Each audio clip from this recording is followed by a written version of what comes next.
Very good morning, or good afternoon, or good evening, depending on wherever you are. Uh, it gives me enormous joy to greet all of you on behalf of Cosmos Foundation to our very popular Ambassadors Lecture Series. Today, our subject will be on Bangladesh-European Union relations, prognosis for the future. In particular, it is an honor for us to have Ambassador Renier Tering back in our program as a keynote speaker, and she has been with us before. Ambassador Renier Tering has contributed phenomenally during her tenure to furthering and expanding relations qualitatively. She has a huge fan club in Bangladesh. It is with much sadness that we learn that her stint in Dhaka is about to come to a close. In the years that she has spent amongst us, she has labored relentlessly to widen and deepen Bangladesh's cooperation with the European Union. The European Union was founded on the values of respect for human dignity, freedom, democracy, equality, the rule of law, and respect for human rights, including those of minorities. These enlightened values are held to be integral to the European way of life, and rightly so, since Europe was the home of the Enlightenment. Originating out of a vision for a long-term peace on a continent that has been the principal battleground for two world wars in the first half of the 20th century, the EU has been an engine for peace and harmony between nations. This work culminated in the 2012 Nobel Peace Prize that was awarded to the EU in recognition of over 6 decades contributed to the advancement of peace and reconciliation, democracy, and human rights. Diplomatic relations between the EU and Bangladesh were established in 1973, following the first round of EU enlargement that saw it expand from 6 to 9 countries. Before the EU as a force for good on the world stage really started gathering momentum and asserting itself around the time of its fourth enlargement, which was in 1995. The European Union has been one of Bangladesh's closest partners since the nascence of our country. Today, we see you as supporting us in several key challenges facing us in Bangladesh. One, our continued efforts at addressing the structural problems of poverty. Two, good governance that affect the efficient and effective delivery of services. Three, the diversification of our manufacturing capabilities. And four, the improvement of the enabling environment for doing business. Today, as we are poised to graduate out of the list of least developed countries, we will doubtless be looking to our friends in the European Union for assistance.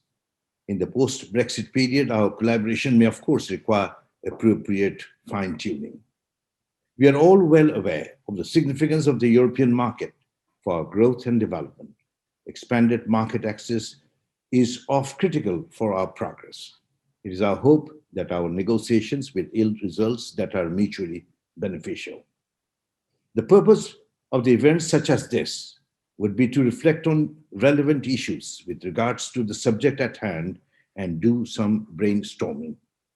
We have been able to collect some very bright minds in our community for that purpose. Dr. Debapriya Bhattacharya, Distinguished Fellow of the Center for Policy, Dr. Rubana Haq, former President of BGMEA and Chairperson of Mohammadi Group, Dr. Zaidi Sattar, Founder and Chairman of the Policy Research Institute, and Professor Imtiaz Ahmed, International Relations Department at Dhaka University, and Ambassador Tariq Karim, who served in some of Bangladesh's Foreign Ministry's most important posts. He is currently the Director of Bay of Bengal Studies at IUB and Honorary Advisor Emeritus of Cosmos Foundation. It is my fervent hope that our deliberations will produce the desired results. In order to chair and conduct our proceedings today, we have with us Bangladeshi scholar diplomat Dr. Iftikhar Ahmed Chaudhry, former Foreign Affairs Advisor and President of Cosmos Foundation. It is with great pleasure now that I hand over the microphone to Dr. Chaudhry. Over to Dr. Chaudhry. Thank you, Inayat. Thank you for those remarks. And also for setting the tone of today's discussions on Bangladesh-EU relations. We are delighted to have with us Ambassador Remittances and a star-studded panel to share our thoughts, their thoughts with us. I thank them profusely. Now, let me just make 3 quick points. First, historically, Europe has had a huge contribution towards how nation states organize themselves on the global matrix. The modern nation state was the product of the Treaty of Westphalia in 1648. Now, 3 centuries down the line and 2 world wars later, European thinkers and policymakers saw merit in integration among states on the basis of common interests and issues. This led to the evolution of the European Union. Ever since, the EU has been a beacon to follow for those aspiring to similar purposes, thereby leading to the establishment of regional organizations like SAARC and the ASEAN. So, in this area of integration of sovereign states, Europe has been a thought leader. Second, Europe believes its strength lies in soft power emanating from its core European values. Now, these values are an amalgam of Europe's rich intellectual and social traditions, both revolutionary and evolutionary. Now, this helps Bangladesh's engagement with contemporary Europe because the values that shape Bangladesh's own liberation are similar. We believe them to be critical to obtaining for the Bangladeshi people a better quality of life.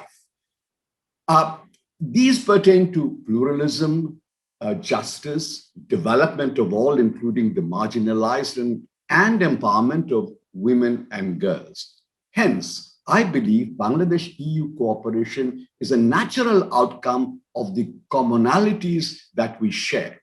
Now, this makes for enduring relationship. The third point is a global one. From my own modest insight into geopolitics of the future, there'll be 3 major players shaping our destiny: the United States, China, and Europe, though not necessarily in that order. Sadly, we appear to be heading for a world veering towards confrontation rather of key protagonists rather than collaboration. From my observation perch in Singapore, I perceive that developing Asia, including Bangladesh, does not want to be a stalking horse for one or the other's negative agenda. Now, developing Asia believes in a cooperative universe, and we believe that Bangladesh-Europe relationship can act as an example of a cross-group cooperation which would be worthy of emulation. I thank you. Now, without further ado, I would invite our keynote speaker, Ambassador Remittances, to take the microphone. Ambassador, the floor is yours.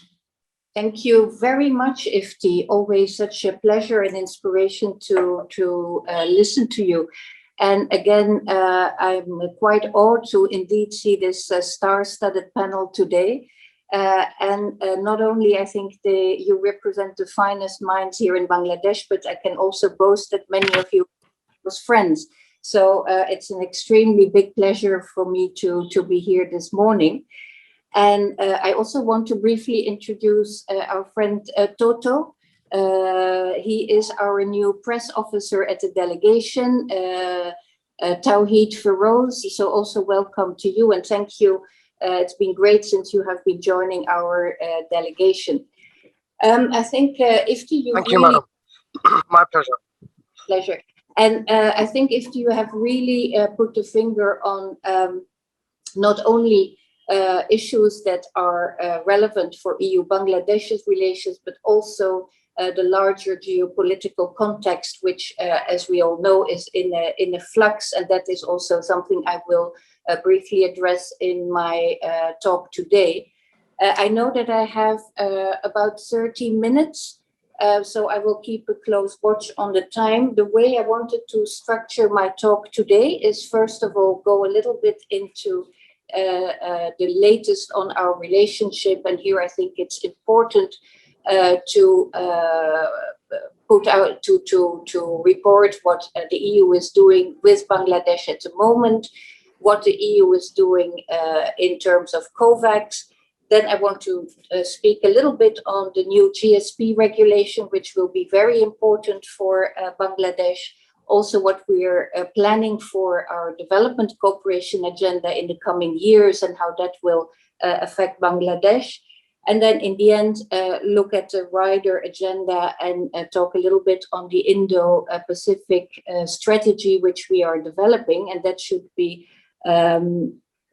finalized by September. And of course, that also will inform our relations with the larger region, and of course also with Bangladesh. Yes, so let me start maybe with the pandemic. It was my great pleasure already to have participated in one of the Cosmos dialogues, and I still remember how we were sitting at the Cosmos Foundation in person, the interaction we had, a lot of quite a big public. And who would have thought that still 1.5 years into the pandemic, we would still be doing these kind of meetings by Zoom. It's just an indication how everyone is being impacted by this. Let me maybe briefly start by reacting to one article that appeared in the press yesterday. Maybe most of you have seen it.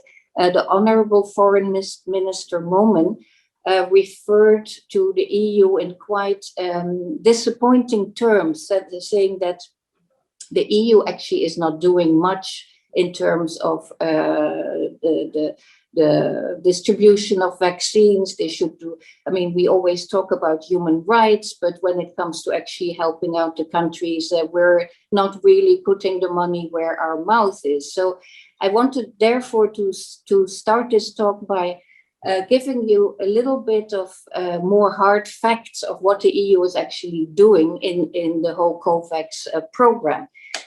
So basically, it's true that we have been focusing very much on Africa.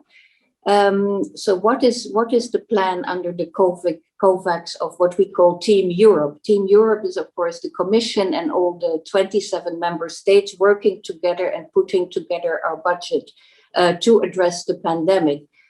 So we will share about 200 million vaccine doses before the end of this year. Also, there is an important initiative on manufacturing and access to vaccines in Africa, which is backed by 1 billion euro from the EU budget and the European Investment Bank.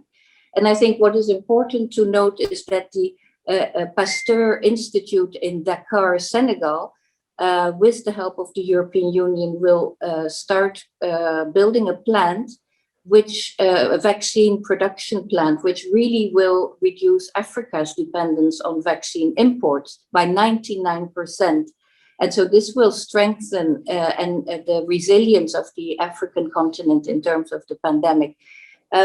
So I think we can say actually that the EU has been the driving force behind the global response to COVID-19. And the pledges the EU and its member states through Team Europe has done is for about 16 billion euros. So I mean, let's not underestimate how we, in fact, also want to reach out to the developing countries. For Bangladesh, we promised 10 million doses. We are aware that it's not enough, and I hope that we can provide more. But it's, of course, not in the hands of the EAS. It's also in the hand of the humanitarian assistance. But we will continue to really push for that. But let me just say that the EU is the second larger contributor to COVAX with over 2.4 billion euros so far. And the new pledge is, of course, as I said, 16 billion. And so these pledges are made for universal access to tests, treatment, and vaccines, against the virus and for the global recovery as well. So how does this, if we want to split up this 16 billion, where does it all go?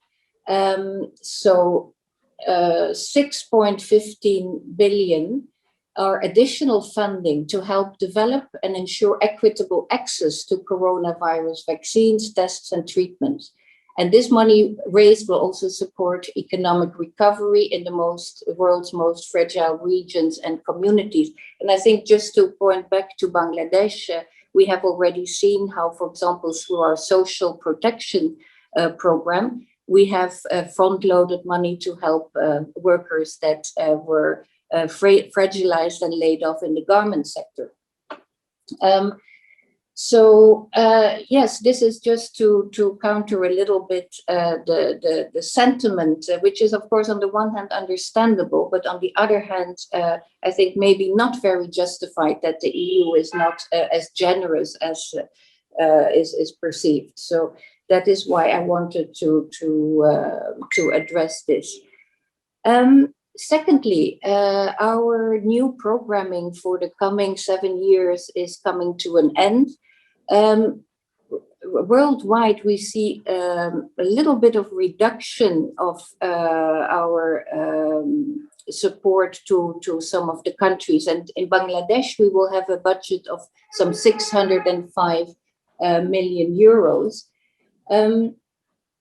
But this will not include all the regional activities we also have. For example, the continuation of support to the Rohingya crisis, disaster risk reduction, migration, etc., which will be also pledged from a regional budget. So basically, our support will remain looking at the sectors we already had for many years. So that is human capital development, public finance management, good governance, etc. But I want to also point out two important programs that we call our Team Europe initiatives. And one is on green inclusive development, and the other one on social protection and decent work. These two, I think, are really our flagship programs. And let me maybe start on the human capital development. Team Europe initiatives on decent work have been identified following the country assessment in Bangladesh in consultation also with the national authorities and the Bangladesh's 8 5-year plan, civil society, private sector, etc. And so possible interventions, what do we want to do with this Team Europe initiative approach? So first of all, it's a support to the design and the implementation of employment policy focused on the creation of decent jobs. It's also to strengthen social protection mechanism in the country for workers in line with minimum international standards. It's support for demand-driven skills, training and lifelong learning opportunities. And here again, this tallies very well with all the funds we have been investing in Bangladesh in education and vocational training over the last decades. It also involves support to improve the working environments, health and safety measures in the workplace, plus promoting accountability and transparency in economic governance and advocating for human rights and social dialogue, and also support to labor market research through studies and other initiatives. Here again, I foresee that we will be working closely also with the ILO, as we have done so far, and contracting a number of technical studies. So this is, I think, is going to be a very, very important program. And I would be especially interested to hear from Deb and Rubana how they see this. I think another very, very important sector where we absolutely need to all work together is, of course, the green inclusive development. We have seen how Bangladesh, of course, is still one of the most vulnerable countries in climate change. But we also have seen this summer that how, for example, Europe is already similarly, well, not on the same scale, but seeing the results of what climate change means. And for us, the floods that took place in the summer in Belgium and in Germany were really an important warning sign. If we look at the Mediterranean, which is on fire in the south of Italy, in Greece, in Eastern Europe, I think these are signs that we all really need to step up our efforts. And here I think we can say that the EU is leading the initiative at the moment. If we look at the major partners around the globe, the Commission has just, and that was actually a good coincidence, in the course of late July, announced its Fit for 55 program, which is going to have a lot of impact in all the member states. It's really very stringent measures to address climate change. And one, of course, big ambition is for the European Union to be the first climate neutral continent by 2050. From 2030, there would not be any more combustion engines in the EU. And I think another important measure, which already has had some protests at the WTO, is the announcement of a carbon border adjustment mechanism. And I think this is important because if we want to really support European industries that make the green transition, we cannot allow, of course, products from that were produced in outside of Europe under less stringent measures to come in, because that would, of course, be unfair competition. So the carbon border alignment mechanism is going to be quite a game changer, I think, in this respect. So what does it mean for Bangladesh? In fact, in Bangladesh, we have looked at green energy transition, where we, for the moment, in the Team Europe approach, plan to invest some 60 million euro, which action is currently under development.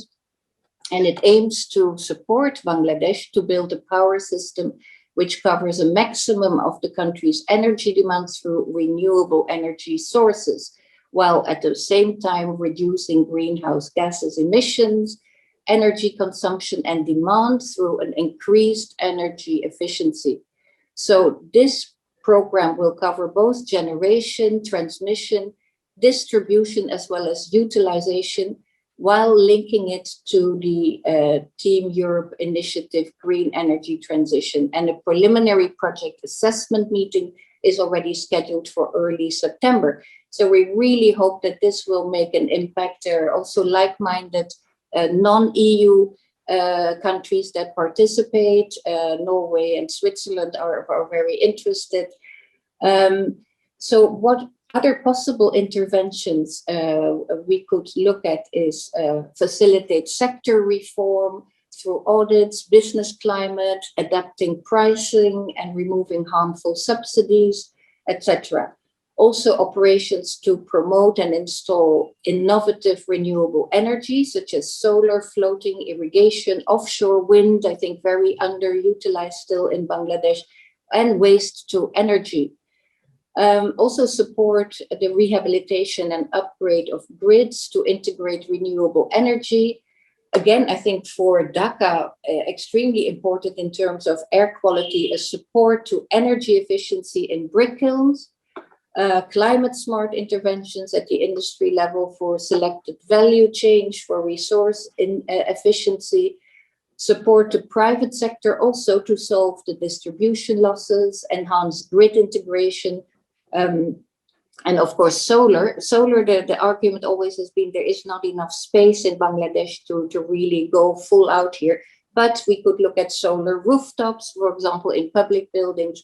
And then also, again, support research, very important, and studies on innovative low carbon technology. So this is, in a nutshell, I mean, it sounds very ambitious, but I think We don't need to give a lot of money. It's, I think, just also transfer of technology, helping Bangladesh to get there. And I think it's for the country, it's really also going to be a game changer. Finally, also from my own personal interest, I think we should do much more to obviously protect the Sundarbans.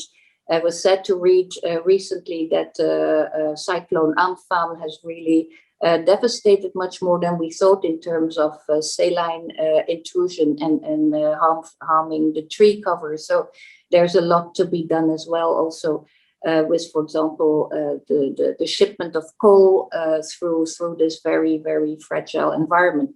So this is a little bit in terms of what we see in the short term and longer term in our development cooperation strategy. Of course, we will continue to work on migration. I think what we have done so far is not only look at illegal migrants in Bangladesh and their returnees, but especially work with IOM and BRAC to make sure that those who are returned to the country don't come empty-handed, but have actually an opportunity for a useful livelihoods, and so that they avoid to be trapped by human traffickers in the future, because we all know migration is necessary, it's a reality, but it should be safe and voluntary. It shouldn't be unsafe migration in the hands of people traffickers. So that's also, of course, always going to be in the coming years a part of our cooperation. So yeah, migration is part of that, also in a regional perspective. So yeah, this of course, human rights and good governance is a cross-cutting issue that is close to our heart. If you already pointed out to the historical background to this, we are, for example, working still on the DSA, very fruitful discussions with the law minister. And so this is something we will continue. There will also be a continuation of small projects with human rights activists and actors through our NGO program. So this is something, of course, close to our heart as well. I have to say we are planning a number of important meetings in the fall, which unfortunately I will not be able to participate in myself. There are the diplomatic consultations coming up. There's our joint commission. But I think what we really want to do is to, in the coming years, look more at Bangladesh as an important geopolitical actor, especially in the Bay of Bengal and the larger Pacific, rather than only looking at the prisms through development and GSP. For that, I said I was also going to say a little bit something about where we are on the new GSP regulation. We're almost ready with this new instrument. I mean, the current GSP regulation, as you know, will expire on the 31st of December 2023. And the adoption on the new regulation is foreseen already on the 22nd of September 2020, this year. So this is going to be news very soon. So what are the scopes of this new regulation? I mean, when we talk about GSP, it's of course comprises standard GSP, GSP Plus, and the EBA. We want to maintain these current three arrangements as part of the overall architecture. So this distinction will continue in the new regulation. It also will maintain a positive conditionality. For example, the obligation to ratify and implement the conventions that are listed, but for GSP Plus countries only. But it also will extend the negative conditionality. So there we're talking the possibility of withdrawing preferences for all arrangements, including the EBA. And we saw that already Cambodia has been subjected to this, but only in cases of serious and systematic violations to conventions on environmental protection and good governance. So that is new, because currently the current GSP regulation only applies to human and labor rights conventions, whereas the new regulation will also be extended to environmental protection and good governance. And I think that is also good for Bangladesh, because we will, in case we see that there is environmental protection will not be done, then we have more means at our disposal really to put pressure. And in the end, I think that is a good thing. So there will be the transition period. I will not go into the nitty-gritties of that. The re-applicants of GSP Plus will have a grace period beyond 31st of December. The monitoring cycle we have a 2-year monitoring cycle, will be extended to 3 years. So of course, for Bangladesh, I think with the graduation that is on the cards, I think it is important for Bangladesh to follow this very in detail, because GSP Plus will probably be the way forward. So that is just, I will now step up, because otherwise I will not be able to remain in my 30 minutes. So yeah, these are important parts, but let me come back again to the issue of the more geopolitical aspect of our cooperation. I think there is a lot we can cover. We should be, and that is always what I've reported back to Brussels, and I hope that this will also be part of my legacy, is to see Bangladesh more and more as an important actor, not only in the Bay of Bengal, but due to its strategic position, also part of the Indo-Pacific strategy, and looking at how we can work together as like-minded partners in all the areas that also IFTI has mentioned, rather as firm believers in multilateralism, the greater global goods, etc. So with the Indo-Pacific strategy, what we know that there is, we all have a major stake in the Indo-Pacific, because what do we mean when we talk about Indo-Pacific? We're stretching from East Africa to the Pacific. There are a couple of member states that are already more advanced than us, notably France. I mean, France has, of course, dominions overseas that are part of its territory that are in the Indo-Pacific. So there is this extra push in which they're very interested, and France is also going to launch a major conference on the Asia Pacific in February next year, when it has the EU presidency. Why is it so important? I think, well, we know it creates, the Indo-Pacific creates about 60% of global GDP, 2/3 of global growth. It's the second largest destination for EU exports, and it's home to 4 out of the top 10 EU trading partners.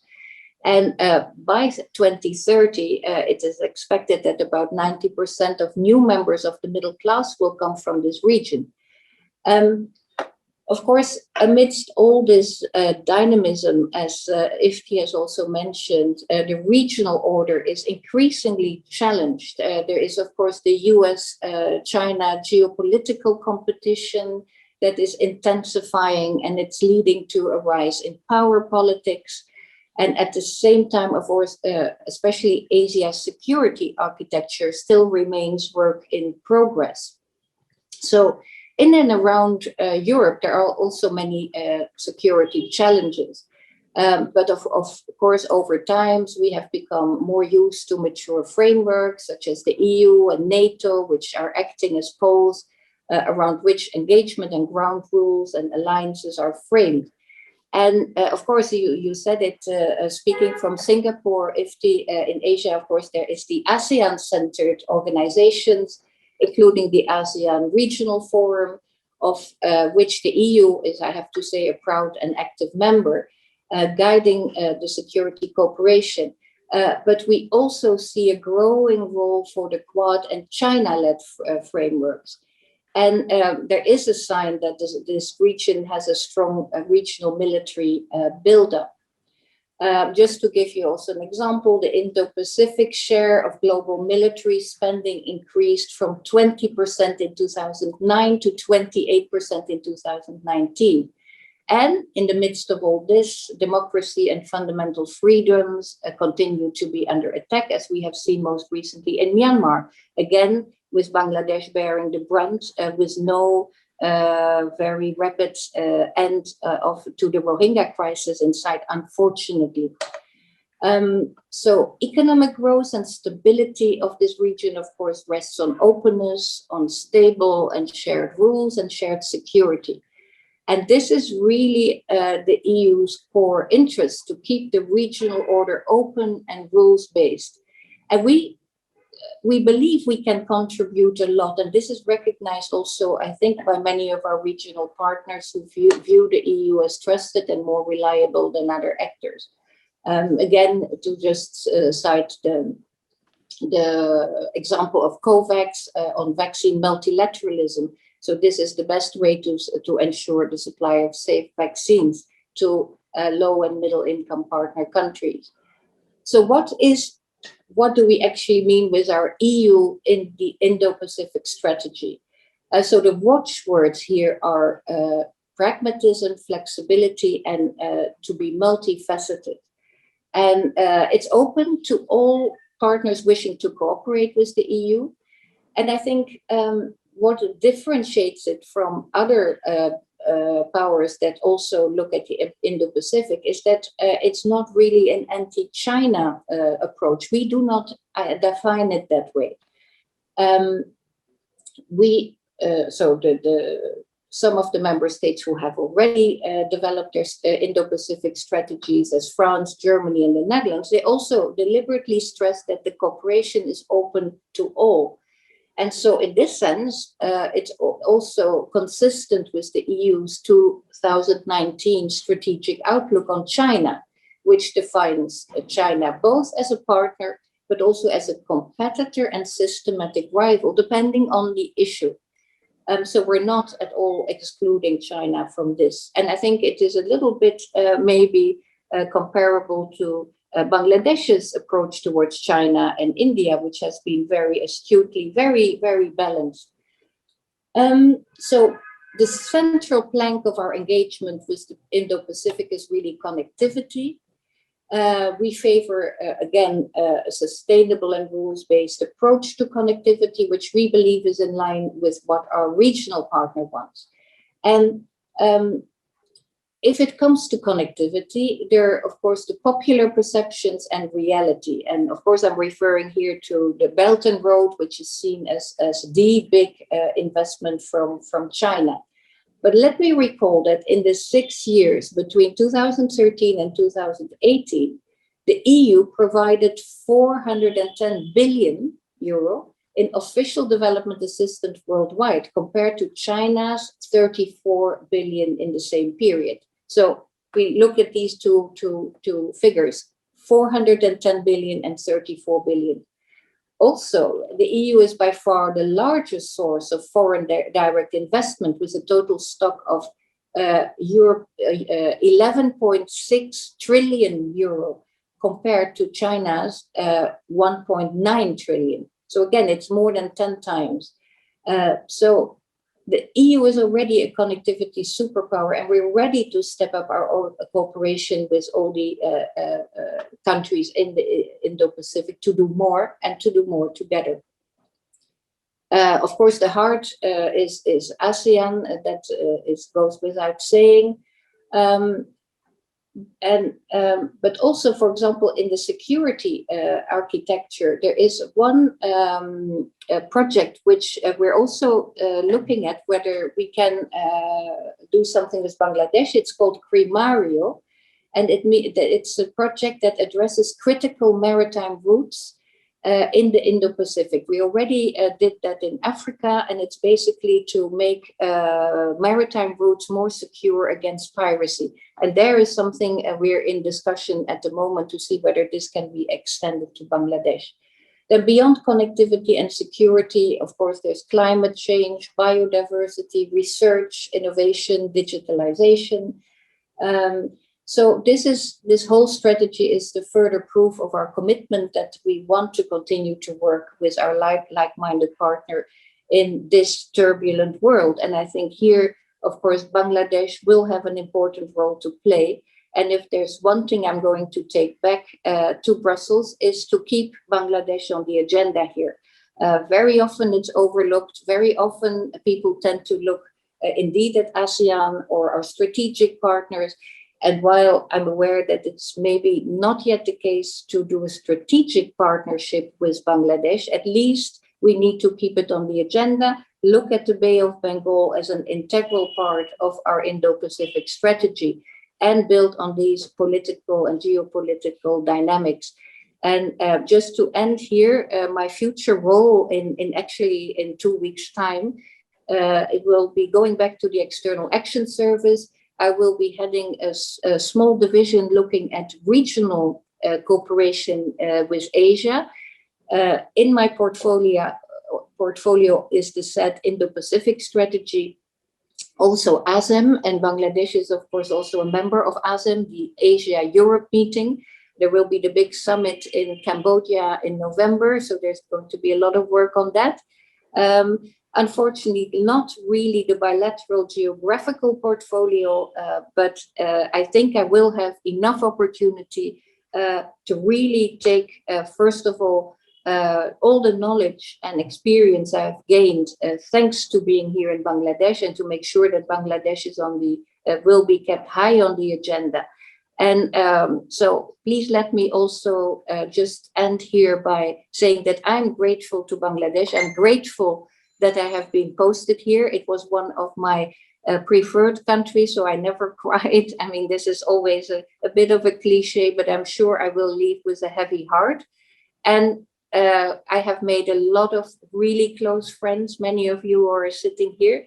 And I think the good thing also about connectivity is that we can remain in touch through these platforms.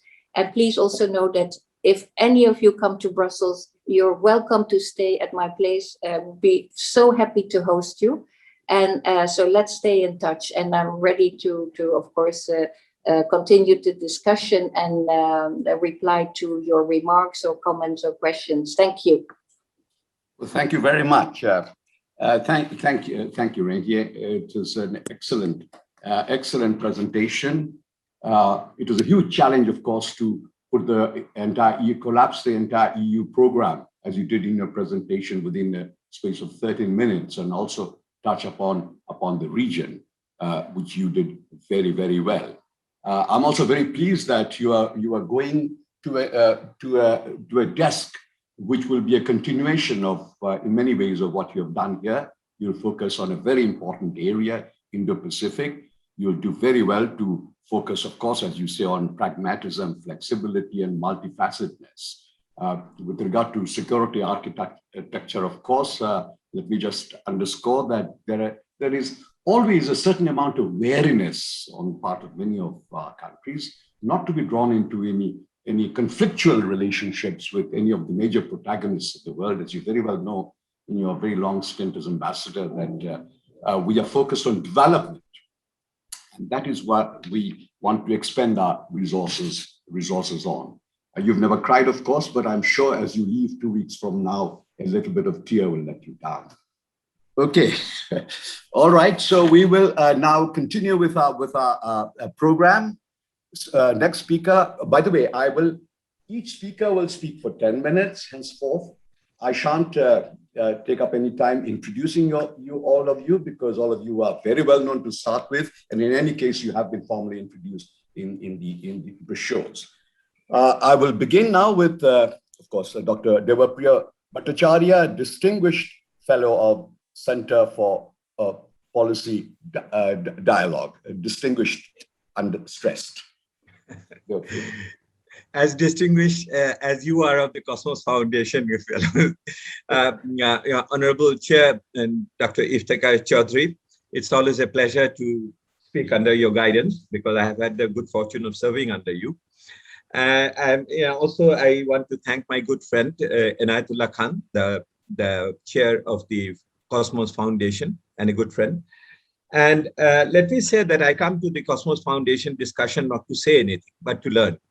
And it is always a learning experience. And today I see it wouldn't be different. I have heard Ranjay Ambassador Ternik's very substantive, well-rounded, multidimensional intervention within 30 minutes. I wish another 30 minutes was available to her. And I can only tell you that she is leaving behind a solid legacy. It was a very important tenure for the European Union during this time in Bangladesh, in a happening country. And I think she can go back home with full satisfaction that she has discharged her duty and putting the Bangladesh-European relationship on a stronger footing in a very, very difficult time. But I must add also that his absence, including his good husband's absence, will be felt very socially. It will be a friend deeply missed in Dhaka. Having said that, let me just start by saying that my grandmother told me that to never say more than 3 points in a discussion. Even the most intelligent person will not remember your 4th point. So what are my 3 points today morning? My 3 points are here. One, the first is that an appreciation of European Union as a very substantive development, economic, and humanitarian assistance related partner. My second point is that the future role of European Union as a potential actor in the structural transformation of Bangladesh economy, particularly in the post-LDC graduation period. And the third is the role of European Union for creating an enabling global environment for an open economy for Bangladesh to sustain in the future. So these are the basic 3 points. But then getting into the 3 points, let me make another point. Ranjay have been quite humble in terms of mentioning how important is European economy is or globally or politically in this world. Let me just recall, European Union is currently the 3rd largest economy in the world after USA and China, even after the exit of UK. And it is 1/6 of the global economy. And when I say the size, it is 15 trillion USD. And that is both in PPP, purchasing power parity terms, and also in nominal terms. Euro is the 2nd largest transacted currency now in the world. And we should all also remember, I won't go into the full details, but we should also remember there are a lot to learn from European Union, from their COVID-19 confronting policies. It has shown that how European society and economies are inclusive, resilient, and sustainable. And because of the public services, what they have rendered, and also in the vaccination issues. Europe will soon come back into full form, if not by the end of 2021, but the end of 2022 in almost everybody. So we should appreciate that the relationship with European Union is very, very critical for any emerging economy as we move forward. Now, let us come to the, I won't go into the European Union's COVID recovery plan and what we need to learn. The 5-point strategy which they have laid out is equally valid for Bangladesh, starting from accelerated digitalization to global partnership in cooperation. I leave that out for the time being. So Bangladesh as an economy needs to appreciate European Union relationship much more strongly. Why? Let me first get into the current circumstances. Europe is Bangladesh major economic development cooperation, economic partnership, and humanitarian assistance on all 3 counts. So let us see what are the many indicators I would like to pick up. Regarding exports, with my good friend Rubana over here, I don't have to tell much. The European Union at this moment provides possibly the best possible deal in duty-free, quota-free market access for our products, particularly for the apparels. 45% of total export of Bangladesh goes to European Union. We have to appreciate that. 45%, almost half of our exports are destined for European Union. Regarding imports, it is more than 1/3, 38% of our imports are coming from European Union. Look at it. So as a result, European Union is one of those rare developed country partners with whom we enjoy a positive trade balance. We have a positive trade balance with European Union. That's a great factor for, for a country like Bangladesh with the balance of payment challenges. Look at the FDI. Ranjit had already mentioned, but currently, if you look at the last 3-4 years averages, a quarter of the inflow is origin or sourced from European Union. A quarter of FDI is sourced from the last 3-4 years. I am averaging. I'm not talking about the stock. And if you look at remittances, my God, this is something which we should all take note of.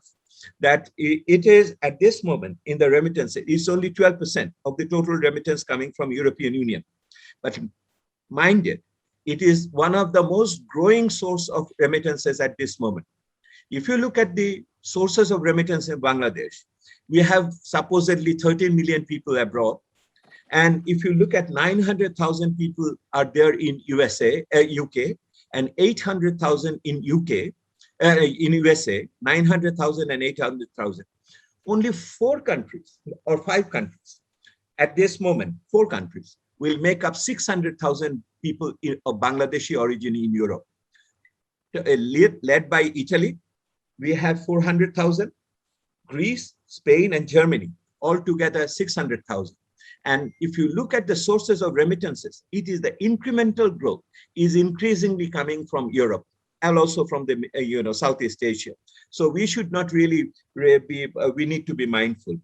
Regarding the ODA, 20% on average, concessional finance, also bilateral aid beyond the member states are providing more than 20% is attributable to European Union. So because the quality needs to be appreciated, you may have higher flow from other countries, which may come in different from suppliers credit to project aid to concessional, semi-concessional hard loans and everything else. But Europe has been steady in terms of providing the concessional finance and etc. Regarding, there are 3 important points. One is the Rohingya assistance. Only the Rohingya assistance, if you look at that, in February 2021, we got a commitment of $47 million. And then in 20, we had $96 million. European Union had been one of the major fund providers for humanitarian assistance with the Rohingya. And the COVID support has been mentioned. I won't go into much further details. And of course, the support to the civil society is to be noted over there. So colleagues, I wanted to recall these numbers in order to understand the enormity of the importance of European Union in Bangladesh economy, both in stock terms and also in flow terms, and what it portends for the future. Now, what it portends for the future?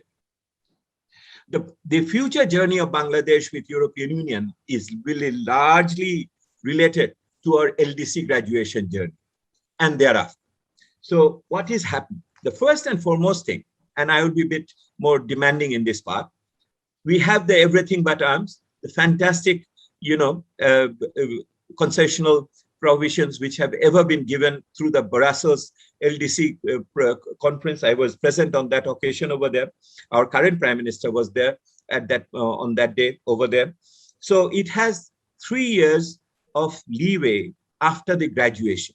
So we can still enjoy duty-free, quota-free market access after 2026 up to 2029.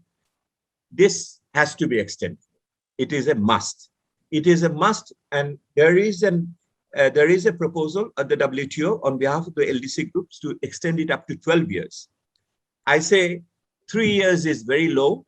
12 years may look very long, but 9 years is a reasonable provision of 3 triennial reviews of the CDP provision. And from the Committee for Development Policy of United Nations, where I am a member, we are asking for that. At least that kind of has to be a reasonable one beyond 3 years. The second issue is that EBA, the pharma waiver. The pharma waiver of the TRIPS agreement. If Bangladesh graduates in 2026, Bangladesh will not enjoy the remaining 7 years up to 2033, the pharma waiver under TRIPS agreement. This time period must be given to Bangladesh and should not be penalized for its success. And this is a critical issue in terms of economic diversification and production. So my second request is that we need to give that pharma waiver extension for graduating Bangladesh to enjoy the remaining period, if not beyond. That is another proposal which is already on the WTO. The third issue is the GSP Plus. The ambassador has elaborated it fantastically. I just want to tell one thing. You see, Bangladesh needs to be looked at not as a victim where the the support mechanisms are coming. Bangladesh is one of the rare countries which have made good use of the international support measures. So by making good use of the international support measure, it should not really deprive itself from subsequent support. So it should be looked upon as a classic case of resilience and structural transformation in making. So the point on pharma waiver on the GSP Plus, my point is that look at Cabo Verde, one of the former LDCs, which really could negotiate some derogation and exemptions, including in the areas of eligibility criteria, on the rules of origin, on the issue of double transformation. I'm not really challenging the double transformation. And also on sustainability requirements regarding the ratification and others, and remaining mindful about what has happened to Cambodia. I think there is an opportunity. This is the political moment when the new GSP Plus is being put on the table to the political masters. I think with Ranger back in Brussels, this is an immense help for us to pursue that negotiation in the right spirit over there. I have two other issues over here. You see, Bangladesh in the post-graduation period has to go a significant structural transformation and economic diversification. And for that, the three major areas I see support from European Union is: one, for institutional reforms; two, in the case of setting new regulatory standards and including intellectual property right issues; and three, for productive capacity building and diversification beyond the garments and maybe within the garments as well. Three major areas: institutional reforms, regulatory competencies, and productive capacity building, the three areas over there. And the two other issues which should complement this together is: one is remittances, which has a significant poverty alleviating, consumption enhancing relationship. So the documented Bangladeshis in Europe will continue to send more money, and we see it as a major area of support for financial reform, financial inclusion. The second part is that all the history of graduating LDCs show that as the ODA falls, the role of FDI increases. So the future of Bangladesh in its structural transformational journey is linked with the continued FDI flow and much more qualitative greenfield investment, not reinvested profits, but not only in reinvested profits, but greenfield investments in new areas and as it goes. I want to conclude this part by saying Bangladesh needs to prepare itself.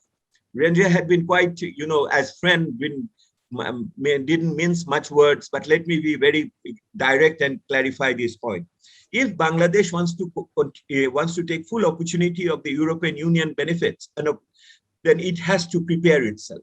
It cannot just negotiate on the diplomatic table, but do not make any changes on the ground. It will have to ensure workers' rights. It will have to ensure freedom of speech and also access to access to information association and others.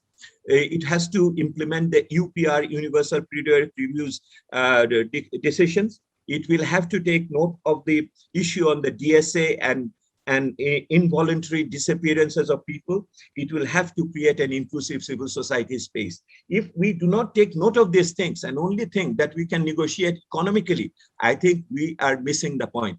This is European Union, nobody else. They value standards, they value human rights, they value good governance. We will have to take this one very seriously. Colleague, my last point to you in the future, and it's very brief. While European Union is a great supporter for Bangladesh in the global arena in this very disturbing moment, in this very unsettling moments. People are complaining that European Union is not punching according to its political weight at this moment. I would partly empathize with that, particularly with the Afghan crisis now unfolding. We are seeing that. But I also appreciate that it has now internal distractions from countries like Hungary and Poland. It has regional distractions from countries like Belarus and others. So I see that point. But nonetheless, I see European Union as the biggest friend in the global arena for Bangladesh, one of the biggest friends. Well, I have learned from the diplomats that never say only biggest friend, you have to say one of the biggest friends. So, okay, so what are these? First and foremost, European Union believes in inclusive multilateralism. This is very critical. Multilateralism not per se, but inclusive multilateralism.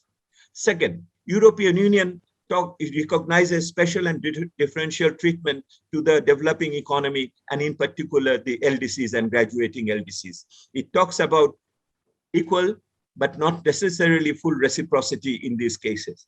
Three, it has a pro-climate action approach, which is very important, the green transformation in both in mitigation and adaptation. And last but not the least, the geopolitical interest, which the ambassador has kindly explained very elaborately in the Indo-Pacific and the Bay of Bengal issues. But how it means, what it means is a different issue. Colleagues, I want to tell you today had been a fantastic morning. I have learned a lot from the outgoing ambassador. As I say, I let her go with a mixed feeling. And it was an extraordinary opportunity also to see Dr. Zaidi Sattar after a long time. He is so good now. I often meet Ambassador Tariq Karim and learn from him, his wisdom. Good friend Dr. Rubana Haq is here. And of course, my younger brother Imtiaz is here. I'm pretty sure he's going to stir up many discussions over there. And I thank you very much once again for inviting me. Sir, thank you for chairing this occasion. Thank you very much. We really appreciate the fact that you have contributed to what you have yourself called a fantastic morning. As Renia leaves, I'm sure she will bear in mind the many points, not just the three, by the way, that you have made, particularly with regard to the post-graduation market access extension. Your idea of this 9-year golden mean is a good one, I think, between 3 and 12. And the other thing about the farmer waiver and GSP plus, the mention of a Capo Verde as an example was a very good one, I think. So all these will be borne in mind. And in particular, your grandmother will know that your fourth point, which is the criticality of a European Union to the developing world, has also been remembered. I will now move on to good friend Rubana Haq. Rubana has also something to her credit to congratulate her for. She's poised to leave on a fellowship to Harvard and the New York University. If many of you are not aware of it, Rubana, congratulations on that. She is, of course, has been a splendid leader of captain of industry and leader of the jute segment of it. Renia has also referred to her interactions with the European Union, and I've seen that for myself over the last few years in widening and deepening the relationship that we have with Europe today. Rubana. Thank you, Iftibai, for the introduction, of course, filled with adjectives, and I'm very, very undeserving of any of them. But chair of Cosmos Foundation, president, and of course, fellow panelists, and of course, Excellency Renche Thiering. Thank you. It's a brilliant opportunity to be addressing all of you. After Devopriya, it becomes very difficult to speak because he covers everything in his 3-point agenda. But I could probably start with thanking Renche for giving extraordinary support during COVID. When COVID struck us first, she was one of the few ambassadors who didn't shy away from her responsibility and listened to us, because we had so many knee-jerk reactions from buyers and overnight cancellations. She was right there by our side. Of course, and then it finally resulted on front-loading of the 94 and the 30 million euros for workers who were terminated. And then that program is still going on. So thank you, Renche, for being our friend. and support. However, while I start with my observations on your comments, the stress on the environment and good governance, along with the human rights and labor rights in the new GSP, it scares the industry, because many of us are not linked to what goes on out there. So it becomes increasingly difficult for us to be that compliant. So I'm not too sure that if ready-made garments is clubbed with that extra, I mean, you do remember, and say that when you brought up human rights and labor rights issues, how nervous we all were. And then when it moved on to now, when it's going to move on to environment and good governance, it's going to be increasingly difficult for us also to comply at 100%. So while you view us as your partner, do kindly remember that it's all work in progress. So we are on the right track. We just hope to be better. In terms of your green energy transition focus, let me also add that the industry has signed an MOU with the Sustainable and Renewable Energy Development SHREDA, and where we have all agreed that in terms of solar, rooftop net metering will be done. So if EU could partner with that project, I think the industry would benefit, because it's a new venture, and I think solar would help us. And of course, with net metering, it takes it to the next level. So one point is there. The other thing that I really wanted to mention was, Renche, that the industry goes through 400,000 tons of post-production waste, textile waste. And since you know that most of our production is in cotton and knit, so automatically there's a great recycling opportunity there.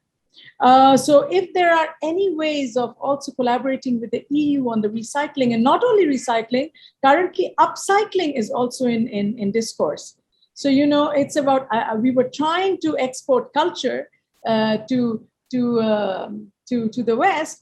And as a result, what has happened is we are now introducing a lot of Bangladeshi designers with their saris, and they're now being showcased in Selfridges in pop-up stores from next month. And there they'll be using the saris and creating dresses. So that's upcycling. So the recycling, along with recycling, there is an upcycling potential that you can actually look into. And because you will be still connected to us as dear friend, we are counting on your ambassadorship for Bangladesh, because you being in Brussels would mean a lot. And you could, like we've always done, track 2 always helps, Renche. So I hope that we will continue our discourses, and that we will be there to support you when you need any info from us. Let us also not forget that the prices in general of imports from EU has gone down by 2.43% in between 2014 and 2020, there has been a decline in prices. And also, while we talk about our exports to EU, and Devopriyo has very rightly commented that 50% goes to EU, but what are the products that we supply? We are still stuck with those 5 basic products of trousers, jackets, knits, t-shirts, and lingerie, and men's and women's woven shirts. That's all that we do. 74% of our export to EU are concentrated there. What about product diversification? While we try and diversify, we would still need, again, the image of this country.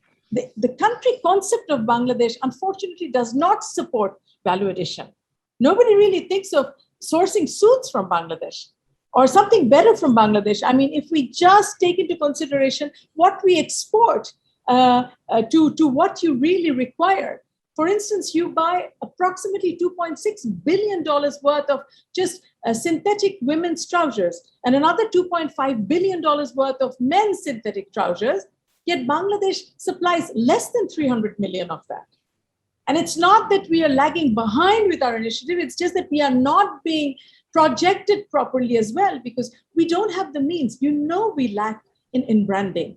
So branding is an acute sector. I think it's a critical component of Bangladesh positioning itself in the global arena. because that's where we lag behind most. And Renche, we must, and of course, and Ifti Bhai, I think you could help us actually reach out to the global community and convey the many untold stories of our workers. So while the whole world goes on the sustainability pitch, let's also not forget that let it not be at the cost of livelihoods in Bangladesh. So while one jacket sells for $450, and then when somebody like Patagonia says, please don't buy any more of my jackets, but have them repaired, what is the impact that we have? That $450 jacket is probably sourced from anywhere in the developing country at probably less than $20. So where does that margin go? These discourses, these discussions must come up as much as we concentrate on the governance and the compliance of Bangladesh industry and of the government in general. I think these discussions also need to come up because we need to also pay attention to this. In terms of our graduation, though Devapriya has said that he has no issues with double transformation, we have issues with double transformation. Double transformation is going to make sure that we have enough backward linkages set up in Bangladesh. And we don't have, and the world is buying more and more of man-made fiber and not cotton. And Bangladesh's cotton consumption has gone up to 74%. So if that is the case, then where does Bangladesh stand? Can we afford to set up backward linkages in our country? Like, recently Young One has done it.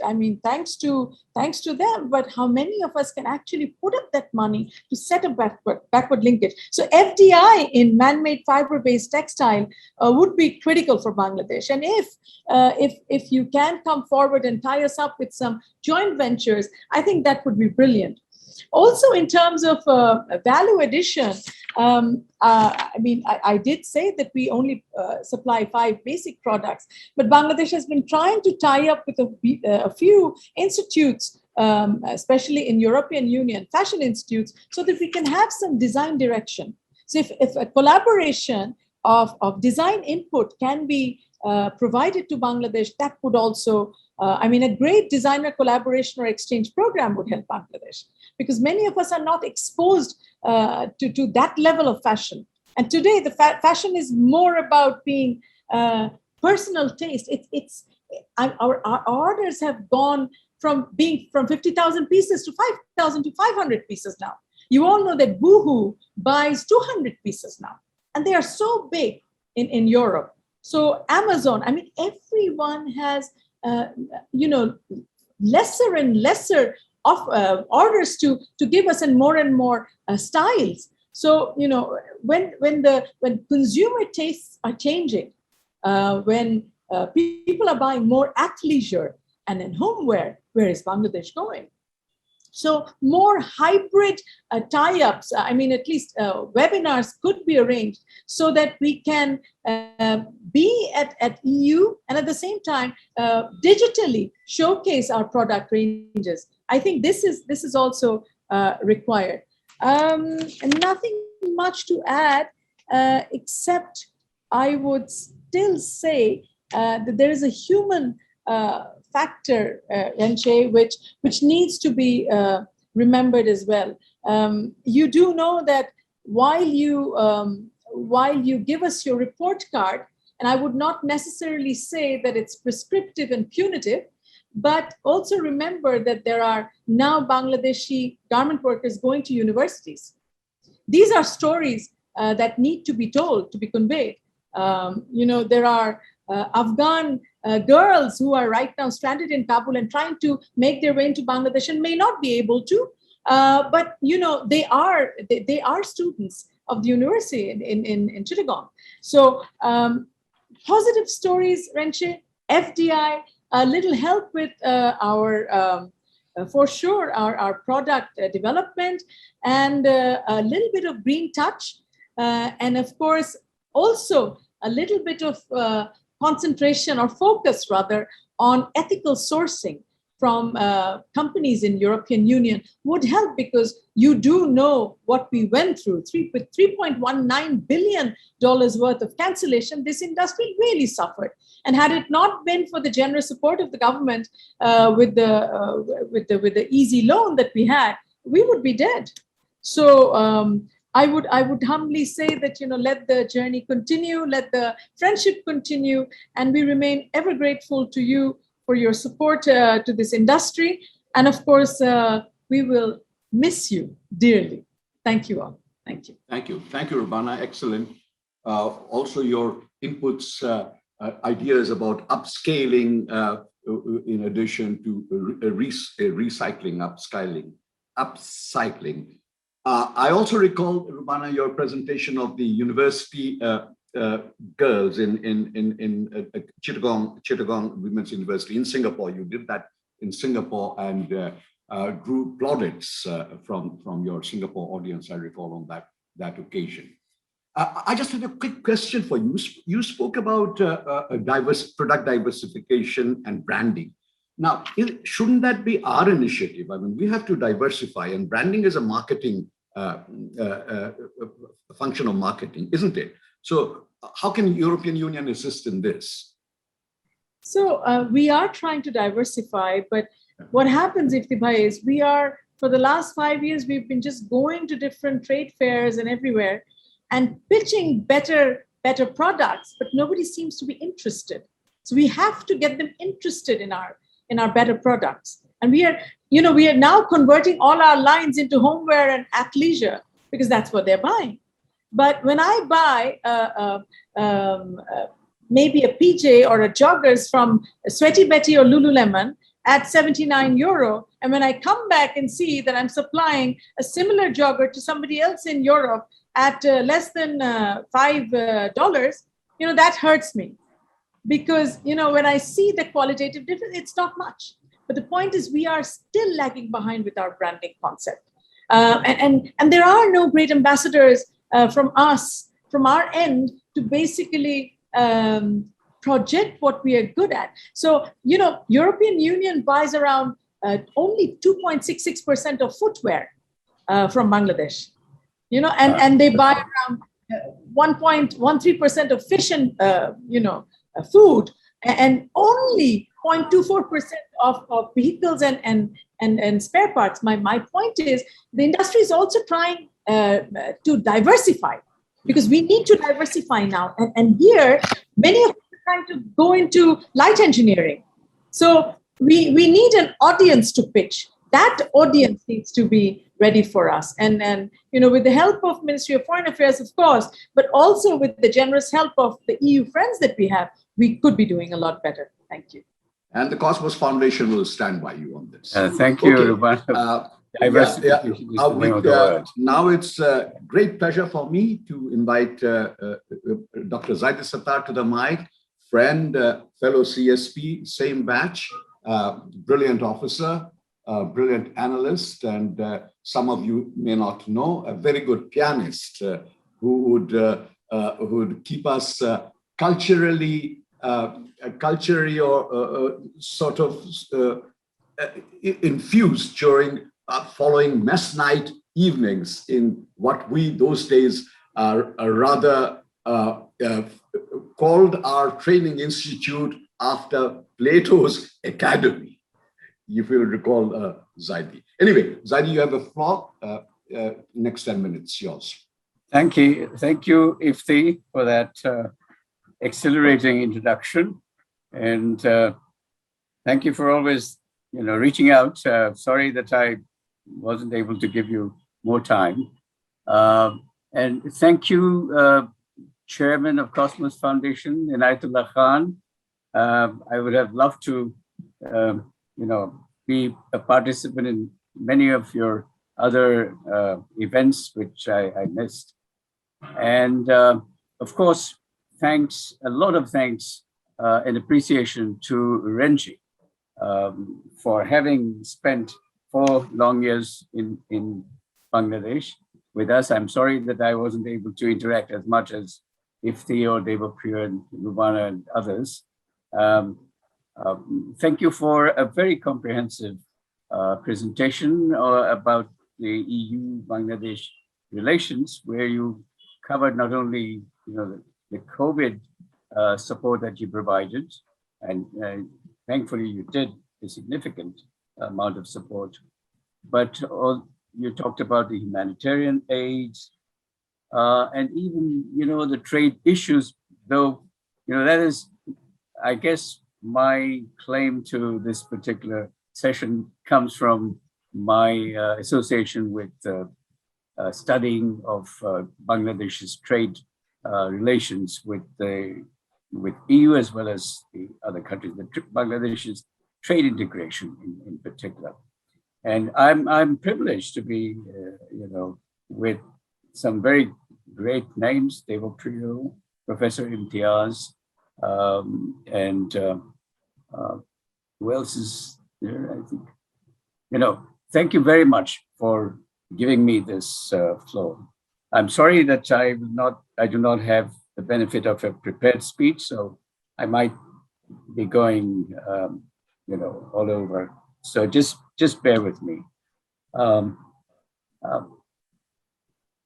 It's interesting when I hear Renji, bring in, talk about all the support that the European Union has done. And it has, in fact, Bangladesh's current status as an economy, and then that is no longer known for its, poverty and cyclone and floods in the rest of the world.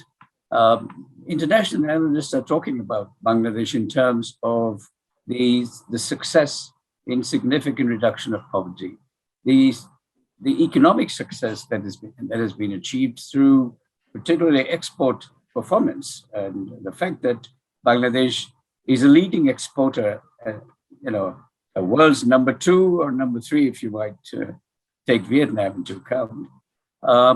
This is no mean achievement, and in spite of Dr. Rubana's reservations about why we are not getting more diversified, definitely diversification is the name of the game, and it's not just diversification in RMG exports, but diversification of all of our exports. And I'll touch on that issue a bit more once I've got into this. Now, let me,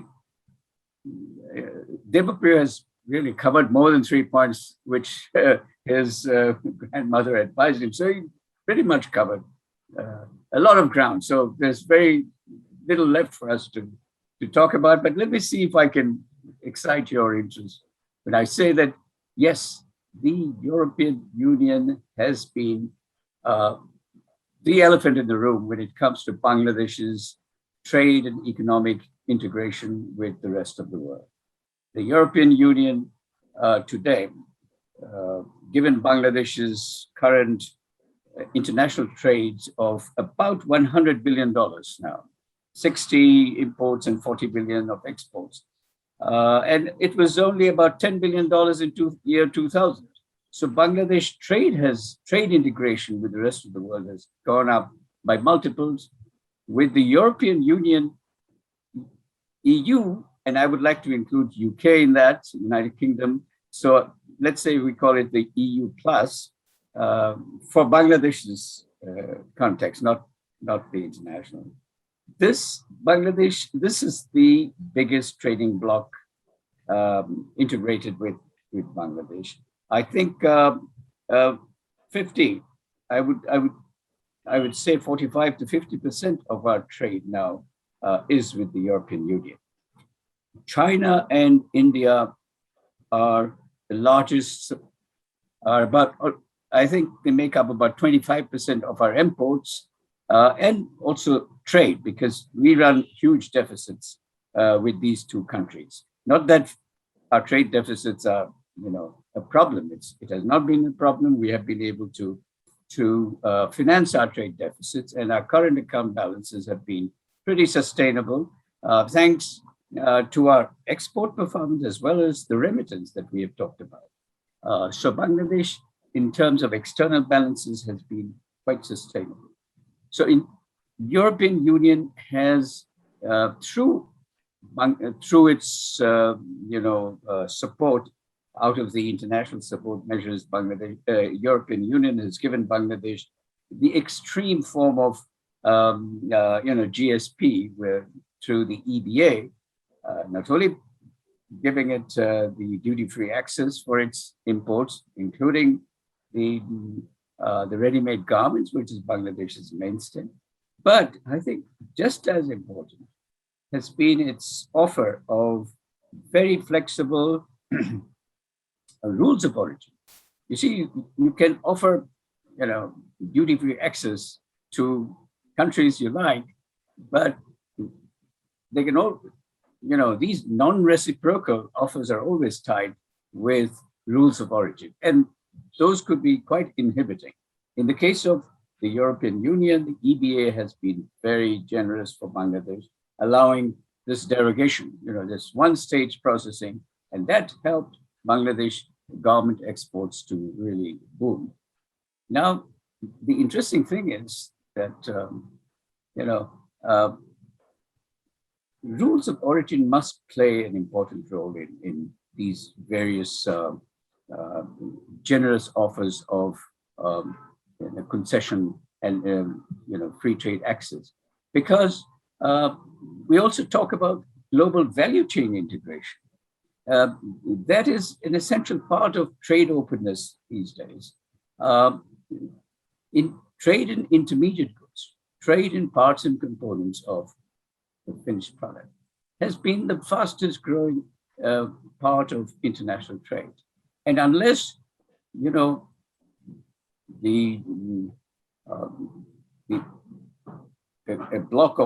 trading bloc like the European Union offers more generous and flexible rules of origin, these trade openness and global value chains don't mean much.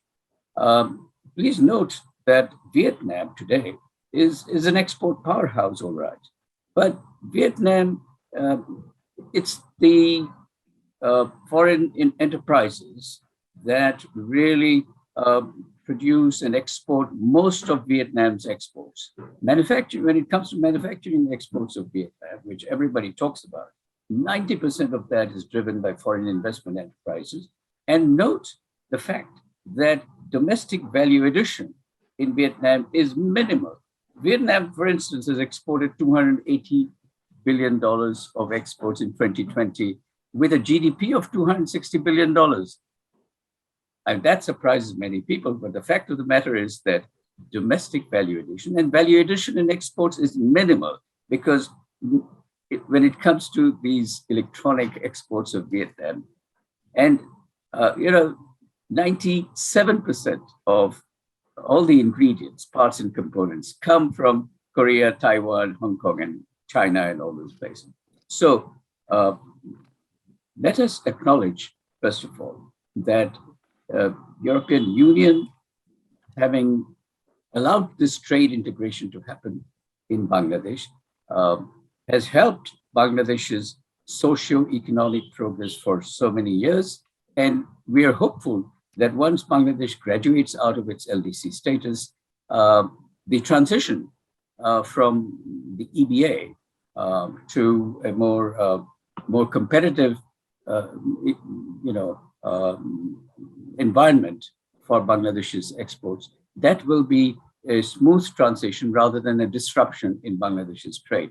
And the points that have been made by Dr. Devapriya and then also Dr. Rupana, I think they matter, because I don't want to put some, number of years for this transition, but the important thing is that the transition should be gradual and not a disruption. And that's just as important, not because the European Union takes Bangladesh as a trading partner, but the European Union, the values of these EU countries, as everybody has acknowledged, are important in recognizing that Bangladesh is a rising, Bangladesh society is an upcoming society.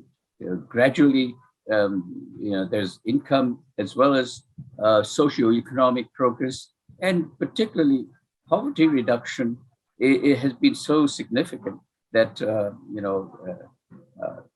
Nicholas Kristof, a leading columnist of the New York Times, in fact, was advising that President Biden should take note of, Bangladesh's experience in poverty reduction. So all of these things are critical, very important. Now, let me just conclude by bringing in this one other aspect that has come into the discussion, which is the diversification. Why is exports of Bangladesh not being diversified, in spite of the fact that European Union gave it all these flexibility in rules of origin and duty-free access? Rubana is concerned about diversification in the ready-made garment sector, but we are concerned with diversification overall. Now, why is that not happening? And let me tell you, first of all, it is not the fault of the European Union or its regime of market access. The fault, in a way, lies in our trade policy regime. We have a trade policy regime which is dualistic. We have one trade regime for the ready-made garment sector with duty-free imports of inputs, back-to-back LCs, etc., starting in the 1980s. We've given ready-made garment just what it needs to exploit or harness our competitive advantage in labor-intensive product, which is the production of apparel. But we have not done the same for the rest of the garment industry, for the rest of the export industry. The rest of the export industry in Bangladesh are actually dual producers. They produce for the domestic market and they produce for exports. When it comes to exports, look at the export of footwear. As Ruwana just mentioned, it's only the European Union imports 2.6% of its footwear from Bangladesh. The reason for Bangladesh not exporting, being very, very much dynamic in its exports of footwear, is because the footwear industry suffers from what I call anti-export bias of policy. When you export, you get a price which is no comparison to the price you get in the domestic market, where the industry is protected with 85% tariff protection. Okay, so the profitability due to tariff and a protected market is so high that exports are not attractive. And that is not limited to footwear. It is also, it applies to agro-processing industries and many other industries that are we export 1,400 products, but those products are all suffering from this, what I call the anti-export bias of policy. And again, if whatever we get after 2026, when Bangladesh graduates, whether we get GSP plus or just plain GSP, the problem will remain unless we simply rationalize our protective tariff structure, which gives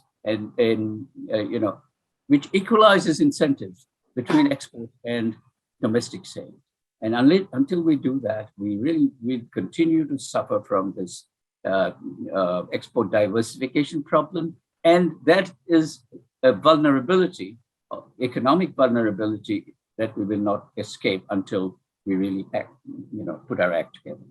So I conclude again by saying that the European Union has been Bangladesh's main supporter through trade, not aid. And that is the important point to make. And we hope that this continues even after the graduation in 2026.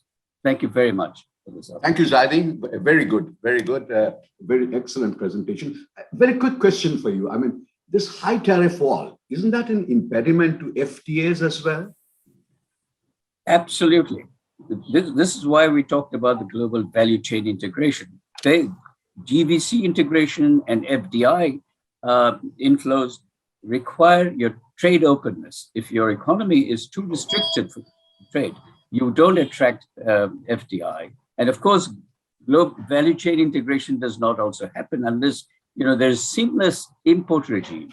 So that is definitely a problem that we face. and which is the reason why even Pakistan and Myanmar gets more FDI than Bangladesh. Thank you. Now I'll turn to Dr. Imtiaz Ahmed, Professor Imtiaz Ahmed, friend, also a colleague and associate with whom I interact almost every week on one issue and another, with whom I shared my alma maters, Dhaka University and the Australian National University. And I also recall that during my 2 years of public life, he was a great source of advice and counsel on many occasions. Imtiaz, floor is Thank yours. you. Thank you, Iftikhar. Thank you, Renji, for your excellent talk. It gives us hope that after going back, you will not forget Bangladesh. But that's a big thing for a lot of us. Fellow panelists and Inayatullah Bhai, thank you very much. I've listened keenly, both all three speakers before me, Dr. Zaidi Sakhtar, Rubana, and of course, Deva Priyo. Let me, you have heard the good things, so let me flag some of the tough things that probably you have to flag when you go back. And you alluded to that, our foreign minister spoke about that. Let me flag some of the things, only two things, I'll not go into Deva Priyo's three things, also only two things. There are two things which concerns Bangladesh now. Leaving any, you can leave everything out. Two things. One is pandemic, and other is the Rohingya. These are the two central things, and they are involved with the political economy of Bangladesh. Whatever the good things we talk about. What is the second thing? Sorry, what? The Rohingya issue. The Rohingya issue.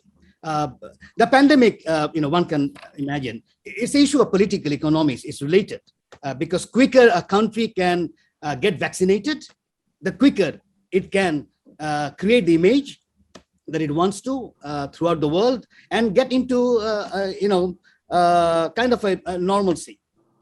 That is where European Union is lacking. One, and the same time also on the issue of Rohingya, also European Union is lacking. So you have an European Union, and with all the good things that some of the speakers have already spoken, it really, Bangladesh should want European Union to get hyperactive, and the vaccine is very important. We got stuck, as I'm sure you're familiar, back in February when, and it was partly our fault. We had our one source, and that was AstraZeneca, and that collapsed. Well, whole India's vaccine diplomacy collapsed. And more importantly, I don't think it had to do with the spike. It had to do more with India's relationship with the United States. And then we can talk about that later on, maybe if people wants to listen to that. So my argument is it a little to do with the spike in India. But the point here is we hear about AstraZeneca, we hear about Pfizer and Moderna, and of course Sinopharm and Sinovac, but nothing from European Union as we talk about. I understand you have things in the pipeline, but since it has not materialized to the point it ought to, that is where I think probably the frustration of the government and of course of the people who look into these issues. Second thing is more important and is the Rohingya issue. Deva Priyo talked about the value of European Union. Talked about the rule of law and governance and human rights. They all collapse when it comes to European Union's working with Myanmar. And I say this because in the beginning it was understandable. When you had Aung San Suu Kyi, it was understandable, though it was a pseudo-democratic, you can hardly call it democratic, of course, with military, incumbent military officers in the parliament. I don't know why European Union by that kind of a democracy. It even helped the election. It doesn't make any sense because it is not a democracy. When you have incumbent military officers sitting in the parliament, where on earth where do you see in the European tradition a democracy like that? European Union should have been straightforward, should have questioned that, should have said no, unless you make it whole, we don't come. But somehow you went for it, you believed in Aung San Suu Kyi, and now you can see what has happened. February onwards, February 2021, it doesn't make any sense. Because here you are talking about your values, you're talking about human rights agenda, you're preaching human rights throughout the world, including in Bangladesh. You want the rule of law, you want our garment industry to be rule-based, etc. But when it comes to Myanmar, even after the killing of over 900 people, you're still in the same, almost in the same kind of relationship with Myanmar. Well, everything but arms, that has always been the case. Some sanctions with the military officers, that's it. And those military officers never go to Europe anyway. They don't have any bank account, that you have to seize or to do anything. The business continues. You still remain the third biggest trade partner after China and Thailand, and it has not stopped. You have helped even very recently with the debt service payments. Now I can see the interest, I can see the business interest, so I'm not into this human rights agenda kind of politics or issues that European Union flows into, and some of our civil society people buy that. No, I'm being an IR, I can see, I see only politics. So here I can understand that European Union is not going to is not going to really pressurize Myanmar to the point probably Bangladesh would be, more what I would say would welcome, they probably would limit their pressure, and it has to do with the business interests. I can understand here, and this is what I think when you can do when you go back to Brussels, is that decoupling the Rohingya issue from the economic interest. Now, how do you do that? Now, the sanctions will not come back. I can see that. It's not that European Union they don't go for sanctions in the world. They have sanctions in different places with several countries in the world. Bring Iran, bring North Korea. There are sanctions. Even the post-US Karzai government. Now that we have in Afghanistan, probably you will go with a sanction following the United States till things develop further. But I can understand with Myanmar, you're not going to go back. But I can easily see, because after all, with 900 people killed, still you have not made a move in that direction. So what would be the decoupling?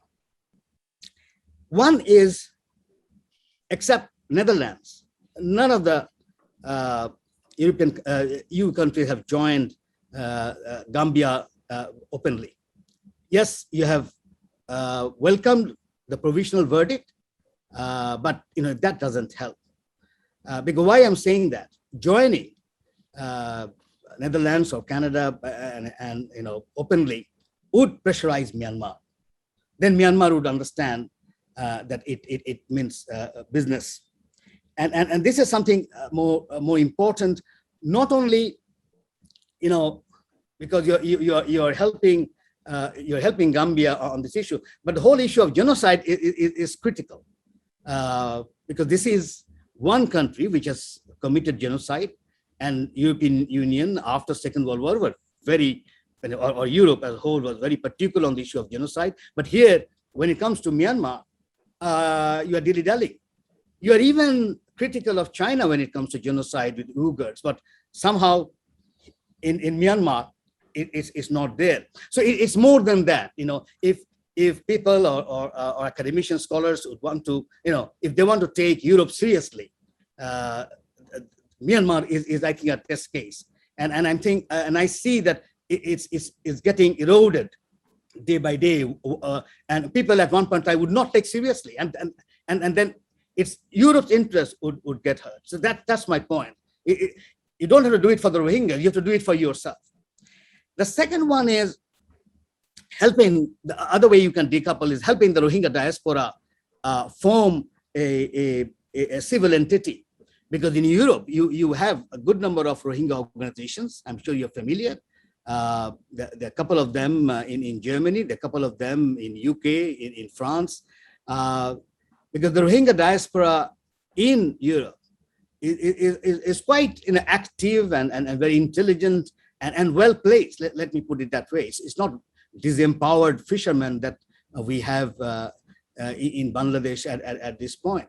So even if if you go by, because what is happening now, everybody's talking about ARSA, and then immediately you give a bad name of Rohingya's organization. And we are yet to see a civil entity coming out of it. And they should negotiate, because I've always said after this time with the Exodus that it is not a bilateral issue. A moment a country commits genocide, it never remains bilateral. It becomes international by its definition. So I think it's time that European Union should get together, should actually convene an international conference. And it would be interesting to have the Rohingyas participate, and that from that conference to form a civil entity who will then go from country to country, wherever European Union has influence, whether it's India and Japan. Because the important part in Myanmar's geopolitics is they have three countries literally in their pocket. They have China, they have India and Japan. But you decouple China, you decouple India and Japan, immediately Myanmar would feel the pressure. So there are many ways of doing this decoupling and then making yourself regain the kind of good things that Debokri pointed out in the beginning of which comes from post-Second World War European politics. But unless you go by doing that, whatever you are saying in terms of good governance, in terms of human rights, people who just smile at you will say, oh, that's a good thing. But the moment you leave the room, they'll say, come on, you is not serious. So my point here is, it's good that we have you back in Brussels so that you can actively, and you know so much of the Rohingya issue. You have seen the suffering of the Rohingyas. You have seen the genocidal condition, let's put it that way. And it has nothing to do with killing. The very point is, it's intention to destroy. It is as simple as that. And you can see, and you've seen in your own eyes.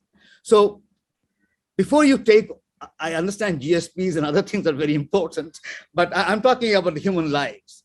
If you can, and I would request you, if you have time, before going back, visit one more time so that you talk to them, see them again, at the last minute, and you can go and say, Brussels, look, last week I have seen the Rohingyas, and this is their fight. And look at the pandemic, how so far at least, how they have managed, and that's incredible.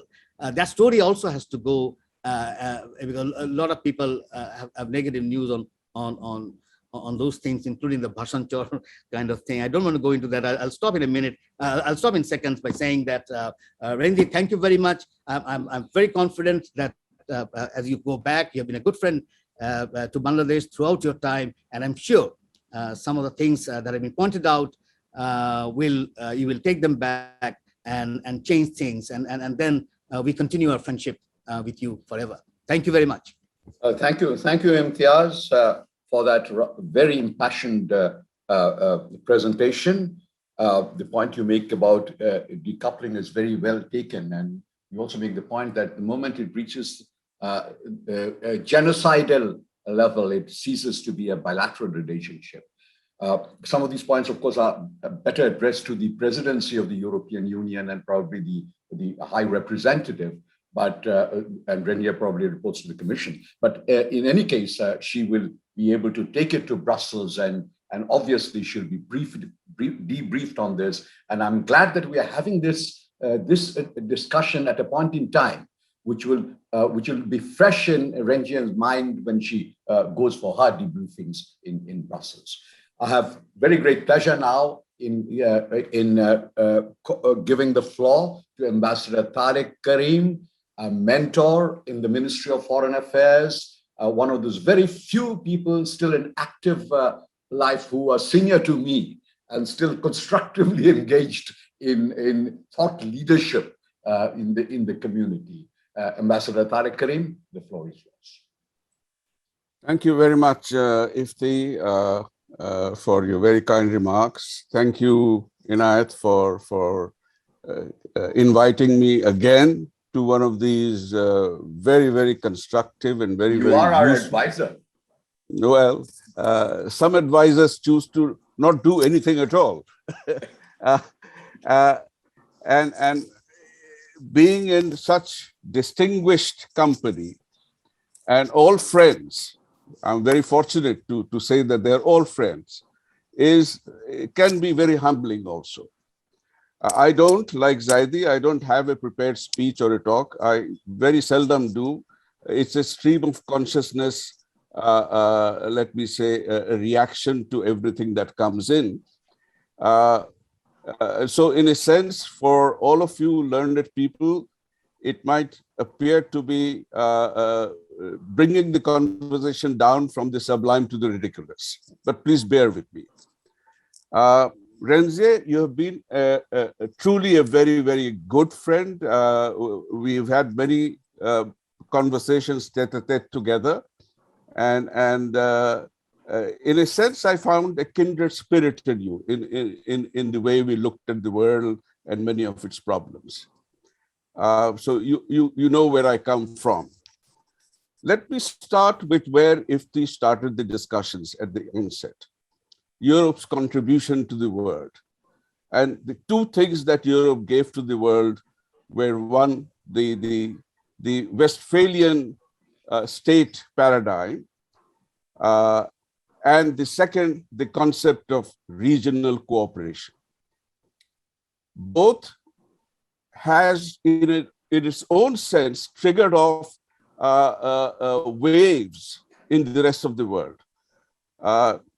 Europe, I have been somewhat disappointed over the last 40 years of my association, did not quite take up the mantle that it had inbuilt in it of asserting itself more in the global arena, although it is, in a sense, as a collective, the third superpower of the world. It sort of shied away. You have flexed your economic clout, your economic capacities. You have helped countries in institution building in this terms of social development and improving the social indices, whether in the marketplace or elsewhere in governance. But you have shied away from the power that comes in exercising the political clout that comes with you as a size. Yes, you are 27 nation states, but in a sense, even though you're not configured in the Westphalian paradigm as a federation like the US is, or the anti-federation that China is, you have that clout, you have shied away from using it. That perhaps I had hoped that at one point, even 20 years ago, I thought that Europe was emerging or as the collective middle point, which would be able to balance off the two superpowers contending with each other. That just did not happen. You chose to abstain from that, taking on that role. Perhaps it's time that you reassess that. You mentioned about the foreign minister's critique when he spoke to you. I saw that yesterday in the papers. In a sense, and Imtiaz repeated that, in coming round to the close of our discussions. In a sense, it's correct. Because in a sense, perhaps your experience with the African world has been much more intense and close than it has been with the other worlds. You have not been like the Anglo-Saxon powers or some of the Latin powers who have been involved with South Asia as much or with the Asian continent as much as you and some European powers have been with the African continent. But let us not forget that when you are engaging with Africa and focusing your attentions and resources there, you are dealing with an entire continent which has a total population of 2.16 billion.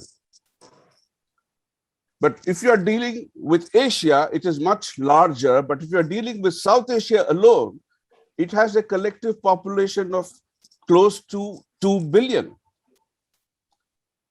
This is a much more, Africa is a huge continent by itself. And then you imagine that this close to the same population is crammed in a space half the size or less than half of the African continent. What does it denote for world peace, for world stability, for regional peace? You have to take that because this is a very different world from what it was 50 years ago. And right now, where we are located, and I've mentioned this earlier, ad nauseum, I will not be shy of mentioning again. Bangladesh position where it is has two huge problems ready to explode in its face. There's Myanmar, and now there is Afghanistan. These two alone could destabilize this entire region, and it will have repercussions from in Southeast Asia. It will have an impact on the relative security where IFTI and Inayat are sitting in today. It will have a lot of repercussions globally. Because what happens after the implosion will be an explosion, and what happens with the explosion will go out in all directions.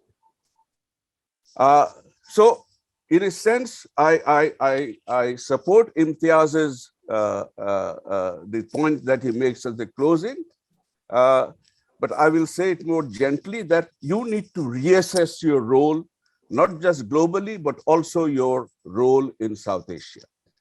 Or in Asia, take Asia and then take South and Southeast Asia. When you mention Indo-Pacific, in a sense, Bangladesh and the European Union are in similar positions. The attitude that you have to the two competing narratives that come and meet. And when you say Indo-Pacific, at the heart of the Indo-Pacific is the Bay of Bengal. That is what actually connects the Indian Ocean with the Pacific Ocean. That did it historically, not just for centuries, it did it for eons. And suddenly, for geostrategic reasons, certain big powers have started focusing on it because of various issues related to the economic and strategic well-being.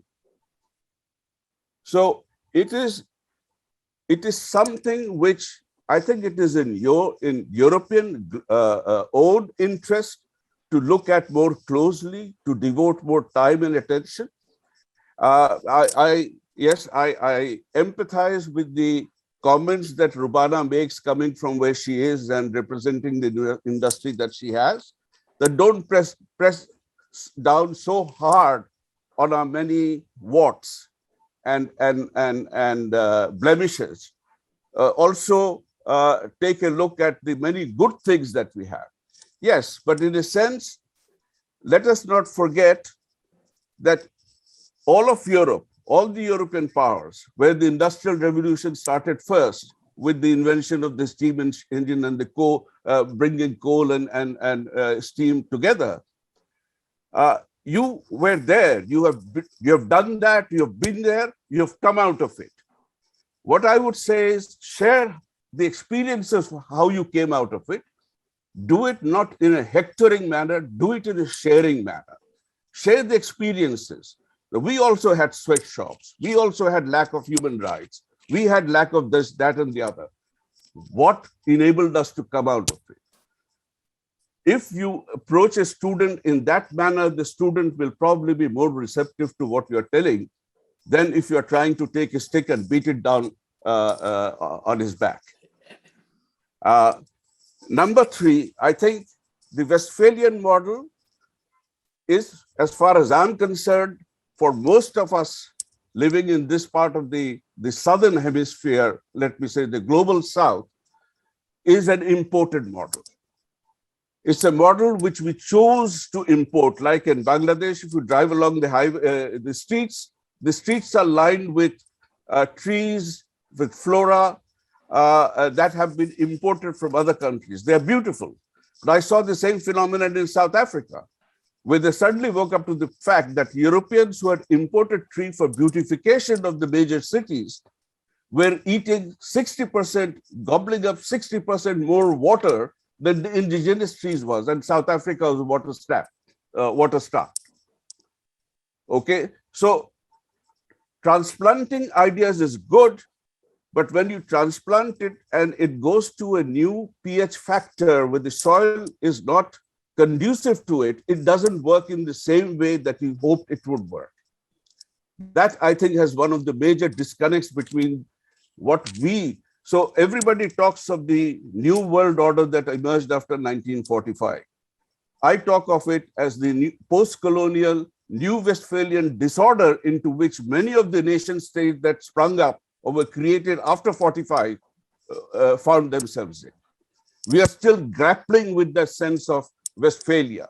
We are still grappling with the concept of borders where there were no borders, either physically or in our minds. And so we are still very sensitive. Even the larger states feel insecure from the smaller states, as the smaller states feel insecure from the larger states. So you have to help, you have to understand where we are coming from. We are in transition. We will react irrationally on many fronts. Sometimes you have to see how you can guide us out of this phase, help ease the passage or rites of transition.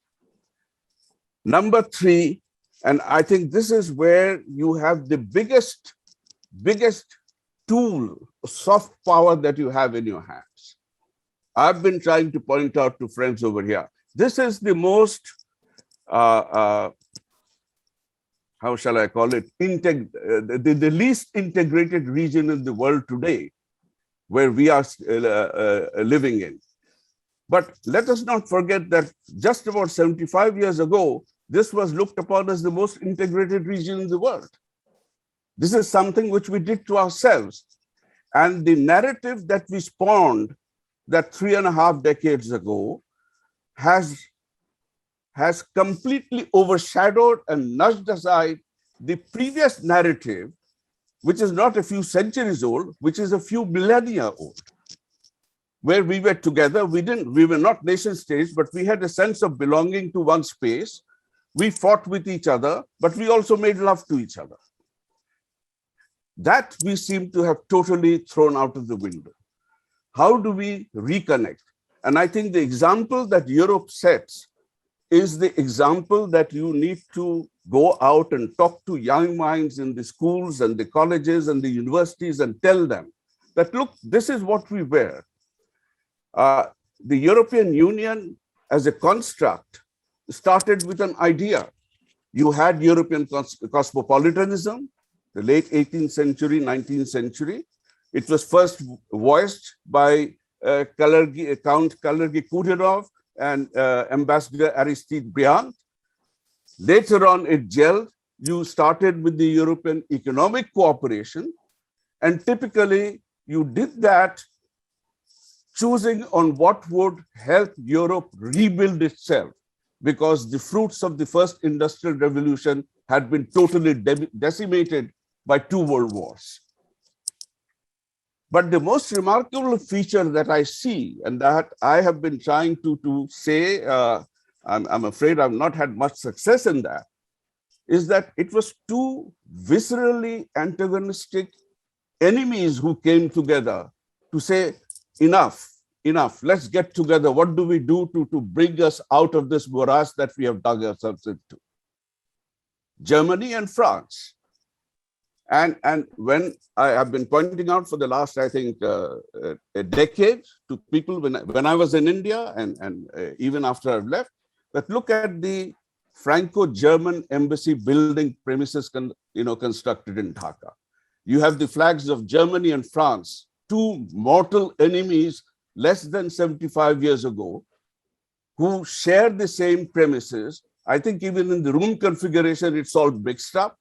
And they have the European flag flying proudly in between. I've seen something similar in another embassy, but those were lesser powers. Here you have the two major powers of Europe displaying it. Can I dream of Bangladesh and India or Pakistan and India or somebody coming together and do something? No. How long are we going to be at that? I remember at a conference in Colombo in 2010, I think Imtiaz, the institute you were shepherding in Colombo, RC, what's it? Regional Center for Strategic Studies. There was a Pakistani sitting next to me, a former retired diplomat, and there was an Indian sitting next to me. And I said, look, what will it take us to embark on cooperating? Do we need to fight another world war or two world wars to come to that? Okay, then please, gentlemen, you start a war between each other. I guarantee you that within less than 2 weeks, we will all be hollering, no more. But is that the way we should go forward? And that is where I think you need to be more proactive, not just in trying to help us in economic terms and building economic bridges and helping in governance, but sending the idea out that we were where you are today. We went through all these phases. We had abysmal labor rights conditions. After all, Karl Marx wrote his thesis sitting in London. Okay. But we came out of it. Share the story of how you came out of it. Number two, yes, we were fighting with each other. We had world wars and we had bilateral wars and we had all these things. But in the end, today, we are 27 countries who came together and largely agree on a large number of issues. We still have differences. That's human nature. Every country, every community has differences. The trick between being constantly at each other's throat and being able to live is to be able to arrive at a pragmatic solution which says that, okay, on the whole, we agree on so many things, we can live with each other. We'll work with the others. That needs to go into our education system. And I somehow despair. I mean, in my 3.5 years in Dhaka and the educational institutions here, we have taken the worst aspects of liberal democracy and forgotten the best. We have forgotten the vision. We have everything is function of money. It's all quality over quantity. It's all super specialization without being aware of the world around. I think we need a fundamental change. And this is where quietly you can be coming and talking. You don't have to push anyone. You don't have to nudge anyone. Just share. Just have out of 100 students, 15 students saying, this lady is talking sense. Why aren't we thinking like that? It'll take time. It'll be an organic process because organically we destroyed what we had. We can only reconstruct it organically. So I think I've already exceeded the 10 minutes that I have. There could be many things. This could be a rambling conversation for all that I know, but I thought I'd emphasize on these two which struck particularly. You have been the EU's ambassador here in Bangladesh. When you go back to your headquarters, I think you will also be Bangladesh's ambassador to the EU. And that is where you can help, not just Bangladesh. I'm not looking at it only from the point of Bangladesh. I'm looking at the larger picture where I am, because Bangladesh will survive only if the region that I am in doesn't blow up.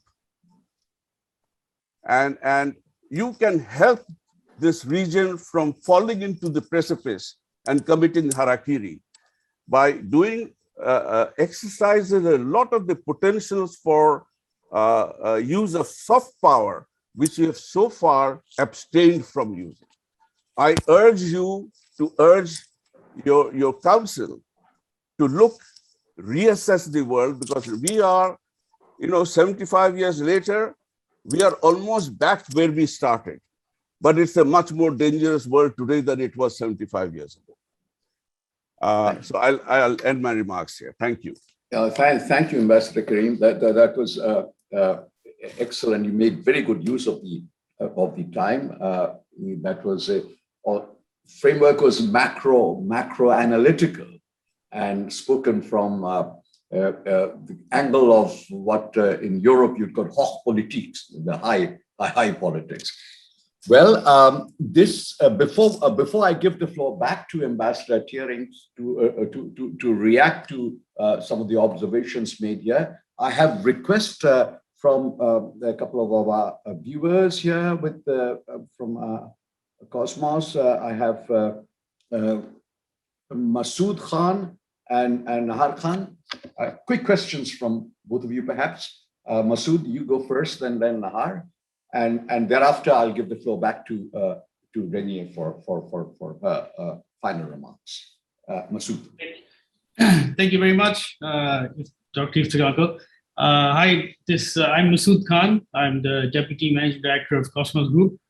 And the question I have today is that while the eyes of the world are focused on Afghanistan, and rightfully so, the Rohingya refugee issue appears to be slipping away from public eyes. What specific steps, if any, is the EU contemplating in this connection? Okay, Nahar, you have something? Thank you, Dr. Iftikhar. Excellency, my question is, there's a huge issue of disparity in wages and pay between men and women in Bangladesh. Women also have less access to skill development programs that could provide them with proper vocational and technical training. How can EU support Bangladesh in women's economic empowerment and in bridging this wage gap? Thank you. Okay, jolly good. So Renier, now you have all the sort of inputs from the discussants as well as the questions just now, and take the next 5 minutes or so to give a sort of a very broad reaction. Mind you, I mean, none of these were addressed to you in person. I mean, these points were made to buttress your position yourself when you go back and report to the Council and Commission. Renier. Yes, thank you very much. And I think if there's one thing I miss when I'll be back in Europe is especially these type of conversations and this type of intellectual debate, because believe it or not, I will be hard pressed to find the same quality and the same engagement and groups such as I've encountered, not only here in Bangladesh, but also in India and Nepal. And this is what I will miss the most. Secondly, I want to just say that you can be sure that I will come back. I'm already a brand ambassador, I think, for Bangladesh, and this is what I definitely will continue to be. But as Ambassador Tariq also pointed out, my roots, if I can call it, or not only lie in Bangladesh, also in Nepal, where I've spent 4 years before coming here, but many years ago, starting in 1984, on my journey as an anthropologist in Western India and the state of Gujarat, and then extending to Maharashtra, where I spent a couple of years of doing research, especially on migrant labor, interstate migrant labor, also looking at the kind of diversity that India encompasses, which is very often ignored in the West as well. Then when I joined the EU, my field of work was always in Asia and mainly South Asia. So I think definitely the integration that this subcontinent needs is really something I couldn't support more. And I think it is indeed a pity that as EU, we didn't manage to do more, for example, for SAARC. We tried a lot. I think when SAARC came into existence, we supported the Secretariat. We had a lot of funds set aside for regional integration through SAARC as a model that could be, imaged on how we used to work in the EU. There were obvious impediments to this related to the fact that I think basically it comes down to political will, and we all know the reasons why. Unfortunately, it didn't really mature into something much more solid that could be, a model for regional integration. Then came along the BIMSTEC. We saw this as a new maybe handle on where we could focus some support, but then BIMSTEC again. There will, of course, be the fallout of what is happening in Myanmar and the Rohingya crisis, as was very well pointed out by Professor Imtiaz. I also really want to do justice to all the very important comments made by all the interlocutors, and then starting by Deb. Deb always so to the point with all the, I always learn what the EU is doing from you. Huh? It's the world upside down. It's always such a pleasure to listen to you. Maybe, and I hear you when you make a case for Bangladesh that we maybe should give an extension. Of course, these are very, very technical discussions also at the Council. Although even, of course, the Commission luckily here has the competence. But in the case of Bangladesh, the one thing I would really also urge you to continue to do is to impress upon the government that some progress needs to be made on the labor rights issue. Because this is what we've been engaging in, and I have to say, with good and positive results, but we're not there yet. And if we want to make a case for Bangladesh, we need to be able to say that we have really reached some benchmarks in in what we now call the National Plan of Action on addressing labor rights. And this is really important. This is really what I would like to convey, because of course the nitty-gritties of these negotiations are led by the Commission, mainly DG Employment and DG Trade. The EU External Action Service is, of course, part of it. And we have always shown that we are actually the advocate for Bangladesh, trying to really also defend Bangladesh's case. But, you have to really be quite determined to take on DG Employment and DG Trade. And very often it's also maybe the officials there lack this perspective again of where are we coming from. And it's true that whatever has been over the centuries achieved in Europe cannot just be achieved in a country that has been independent since 1971. So this is what we keep on saying, but it's a difficult uphill battle. So here we also need your help in getting this negotiation and to a good end. But I'm positive that we will reach it and that we can continue granting Bangladesh these beneficial trade relations. Rubana, of course, very also same here. Excellent. What your points, and I'm all taking note. I hear you when you say, why is the Europe still needs to be convinced that Bangladesh is not only a story of the Rana Plaza and the sweatshops. And here I just want to remind the brilliant Nigerian writer Chimananda Adichie, who in a TED talk said, the danger of a single story. This is what we need to avoid for Bangladesh. And here I find also myself as a brand ambassador, I've always already tried to say Bangladesh is not only about the sweatshop.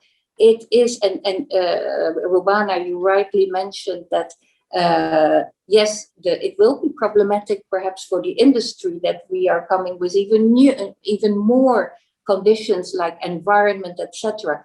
But also, let's not forget how many garment industries are already operating under platinum licenses. I don't think they're this is rivaled anywhere else in the world. And I've visited many factories which are state of the art. But I also hear you when I say, what about the diversification? Why is everybody only still thinking about ready-made garments? And thank you in that sense also to Dr. Sattar, because the impediments also from this dual approach by the government needs to be addressed. This is not something we can address. However, I just to give you some anecdotal evidence of how I try to get a different picture across of what Bangladesh is about. If you visit, for example, the ceramic factories, I had the pleasure to go and see Bexenco. And to my amazement, I found out that most of the really high brand China and bone China factories in Europe or brands actually take their produce from Bangladesh. We talk Villeroy Bosch, we talk Taitu, etc. And I posted this on Facebook, and all my European friends were saying, "Oh, really? We didn't know. We only knew about Bangladesh, about the jeans and the garments, etc." So this danger of the single story is what we all need to work on and to try to change this. And it's just, make more use of social media. I think Rubana, as president of the BGMEA, you're being so vocal, and I think that the articles and the interventions you did in the European press have been noted, but this is really the way to go. And I will certainly also participate in that. So the global value chain integration, I think one thing what is important is that the European Commission is preparing this legislation on due diligence. I've always said that we should also look at the brands. They cannot continue forcing a race to the bottom and at the same time greenwashing what they're doing in Europe. And I feel that is a real problem. Similarly, you talked about recycling. Yes, this is exactly what the Fit for 55 and the Green Deal of Europe wants to achieve. It's the circular economy. There should be much more emphasis on that. It's part of the Green Deal. And through our Team Europe Green Initiative, I don't see why we couldn't help Bangladesh in achieving circular economy or upcycling, recycling in the major industries. And that is certainly something we should be looking at. So that point is very, very well taken. But at the same time, I think the due diligence that actually looks at the buyers and the brands, that is also, there should be more ethical buying going on in these sectors and I guess what is hopeful is the younger generation, the millennials. If I see my own kids, they are much more aware. I think the days of going to a Primark was coming back with $20 of bags of clothing, which you wear a few times and throw out. These days are gradually going over. And I think it's also from the EU, we need to make sure that this unsustainable model should really be on the way out. So that was, I think, very, very interesting. So yeah, for the transition out of EBA, as I said, we can't do it alone. We really need this negotiation. And Professor Imtiaz, thank you very much. I mean, yes, I would have loved to see more vaccines coming to Bangladesh already now. Let's see what the future brings. I will definitely continue to make the case. It's, the problem I think with this pandemic is that we're all learning. This is something unprecedented. I mean, of course, we had the Spanish flu 100 years ago, but in the current circumstances, we all learn. We had to learn how to get all our resources together, how to respond, while at the same time responding to a very, very serious situation in many of our member states. And we're still learning, but I hope that we will see a more equitable approach and how to address this pandemic. And then, of course, you rightly mentioned the Rohingya, and I'm totally with you here. I cannot speak for Myanmar because I'm not, strangely how it is. I'm of course not the ambassador in Myanmar. I cannot really go into the details, but I would invite you to look at what the EU has been doing in terms of sanctions. And I can assure you it's not as, business as usual as you portrayed it to be. I think that it's always, and I'm not talking about only Myanmar here, the trade-off is always between sanctions on the one hand and the survival of the people themselves. And I think this is what we've been grappling with. For example, why have we never stopped our support for education to Myanmar? Does it make sense to continue budget support? Well, that was stopped even. But what are what will be the impact of the poor? And again, in Myanmar, we are also in the EBA enhanced engagement. But of course, the trade-off is also if you stop the EBA, who will be the first ones to suffer? It's not the generals, and it's not the genocide, the people responsible for the genocide, but it's the working people, especially the women. So this trade-off is extremely difficult and has to be really looked at. And that's all I can say about it. But please look at how we have now had a third round of EU sanction over the military coup, also looking at the sectors that will be hit by these sanctions, asset freeze, prohibition for making funds available to also entities. So, I mean, there are things going on. It's not always easy, but that's, nobody is perfect, but we're trying our best in this sense. But I think it's a good idea what you said about an international conference and to really help the Rohingya diaspora. I think not enough, I totally agree, has been achieved for that. And helping them to create a civil entity is, I think, an excellent idea and something that we should really consider. And this is also something I will be taking back to Brussels. So thank you for this, and let's keep in touch on this because we need your inputs as well, because you continue to be here. You see how also the negotiations between Bangladesh and the junta in Myanmar will be going at a certain moment, and we would need to know what is going on in order to best respond. So that is why I hope that we really can keep in touch as we do now. And yes, to come back to Ambassador Tariq, again, always thank you for your observations. I think, yes, we have as European Union, it is disappointing that we started as an economic cloud, but you know how difficult it was to actually move from a common market to where we are now. And in fact, when the whole EU project started back in the late 50s, it was known as the European Community for Coal and Steel. So it was even a more narrow approach, but it was important because for France and Germany to trust each other on coal and steel meant that was a huge confidence building measure. And that took time to expand. And let's not forget that the only expansion, as you said, was in 1973 from the 6 founder members to a bigger to getting along, to taking along a few more member states. And then who would have actually thought that we would have reached behind for the former Iron Curtain? That was unthinkable. Me as a kid growing up, I would have never thought that this would happen, and look where we are.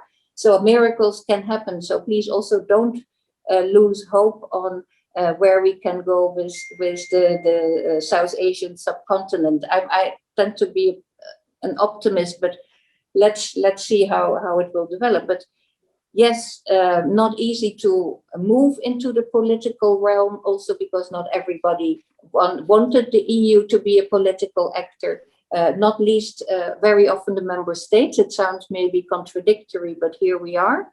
And it took the Lisbon Treaty for us to really make headway in this. And I think now what we will be looking at with the problem of NATO, etc., is to really maybe look at the military side of the EU. We've started with baby steps since Lisbon.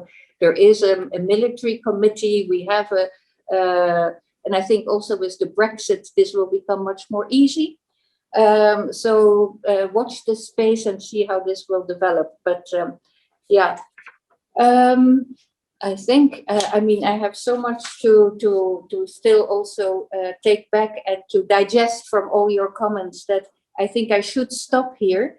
But I would wish that we, you know, whenever there is you're hosting other international conferences or local conferences. I mean, we have now seen that this mechanism is useful, and it enables us to continue the discussion and the narrative, even from the comfort of our homes and our computers. So please keep on inviting me. It will be really my pleasure. And from my side, I can continue updating you on how the EU is faring and how we're dealing with the region at large, Bangladesh in particular.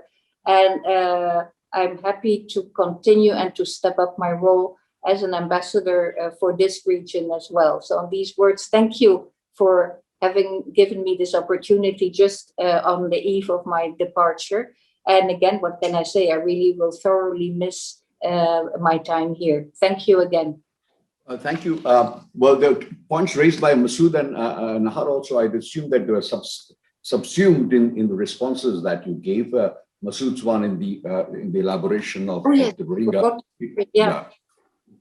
Unless you want to say something extra to this right now. No, I realized that, I didn't address Nahar's question about the disparities in wages and what we can do about it. Again, I think through our Team Europe initiative on decent work, on our support to the government on the education agenda, and the policy frameworks that we try to contribute to, that should hopefully help. But again, this is something, of course, that first and foremost will lies with Bangladesh itself, and whatever we can do to help, we will continue doing. So, sorry, thank you. Okay, thank you. Thank you very much. I shan't even attempt to summarize what has been said. Of course, the adumbrations made by all the discussants and others would be packaged in a way, and Nahar will organize that. It will be sort of circulated. So we hope that even the levels of policymakers, academics, and a much wider audience will benefit from it. And you, of course, will take back the takeaway. Your takeaway would be that Bangladesh is not a single story, as you yourself said. It is a huge compendium of many tales of human endeavor brought together. Thank you very much. I will now give the floor to Inayat for you to make the conclusions and close the event. Thank you, Mr. Before I embark upon my closing remarks, Renia, I would like to take this opportunity to ask a very focused question, if you don't mind. With the growing US-China conflict and COVID and climate crisis, and now you see the Afghan crisis, it seems that the Rohingya refugee issue is almost fading away from people's mind. And Professor Imtiaz raised a very important point, which is that the Rohingya refugee issue cannot be just it's a very complex, complicated issue, but three countries which are very critical, namely Japan, China, and India. Without their cooperation, I don't think the Rohingya issue can be resolved. And my question to you is that what EU can do to help Bangladesh resolve this Rohingya refugee issue? And I would like to have a very specific, focused answer. Well, okay, back to you, Renia. I was already unmuted, sorry. No, yes, again, as I said, the power play of these important countries is, of course, something where what we are grappling with as well. And I think it's by continuing our I have good hopes that our Indo-Pacific strategy will give us a handle to be more active and to address these issues much more in detail. And first of all, I mean, finding a political solution, of course, it needs to be found in Myanmar itself. And therefore, it's, of course, very, very tragic that on the 1st of February this year, this coup happened, because how can we reach out to this government without really dirtying our hands? So it has really been an enormous setback. So that is the reality we need to face. So what can we do? We will continue, of course, to support Bangladesh. We're looking, we of course have been giving since many decades already, because this is not something that started back in 4 years ago. Support to the camps in Cox's Bazar. We're now looking at Basan Chor, see what we, if there is a possibility to get acceptance to work there. That's not sure for the moment. So humanitarian assistance, yes, definitely. Helping Bangladesh, of course, but the larger political arena is very much informed now by the political developments in Bangladesh, reaching out to Japan and India through, because, well, these, and China, they're our strategic partners. So what we can do is to make sure it is always on the agenda of our summit statements, and discuss it in the margins, etc. But I think looking at the reality of the dynamics in the Security Council, we have seen that unfortunately, it has not been very, very positive. So I don't have the magic recipe, and nor do I have the crystal ball to see how this will evolve. Inayat, I'm sorry, but what do we? For me, having seen the camps, having visited many times, it will something that is really close personally to my heart. And I will, if nothing else, I can make sure it will not disappear from the agenda. But that's, I hope it won't. And I don't think it will. But you know how the world works. There is we're very, and that's also due to the media, very crisis focused. We will hear nothing else except Afghanistan in the coming months. But that doesn't mean that the Rohingya issue should disappear. And there I can give you my personal commitment that I will keep on following this. Thank you. Thank you. Thank you. So if there are no further comments, questions, and I back to you again for. Thank you. Thank you, Renia, for your very candid answer to my question. Thank you, Ifti. It has been a very fascinating roundtable.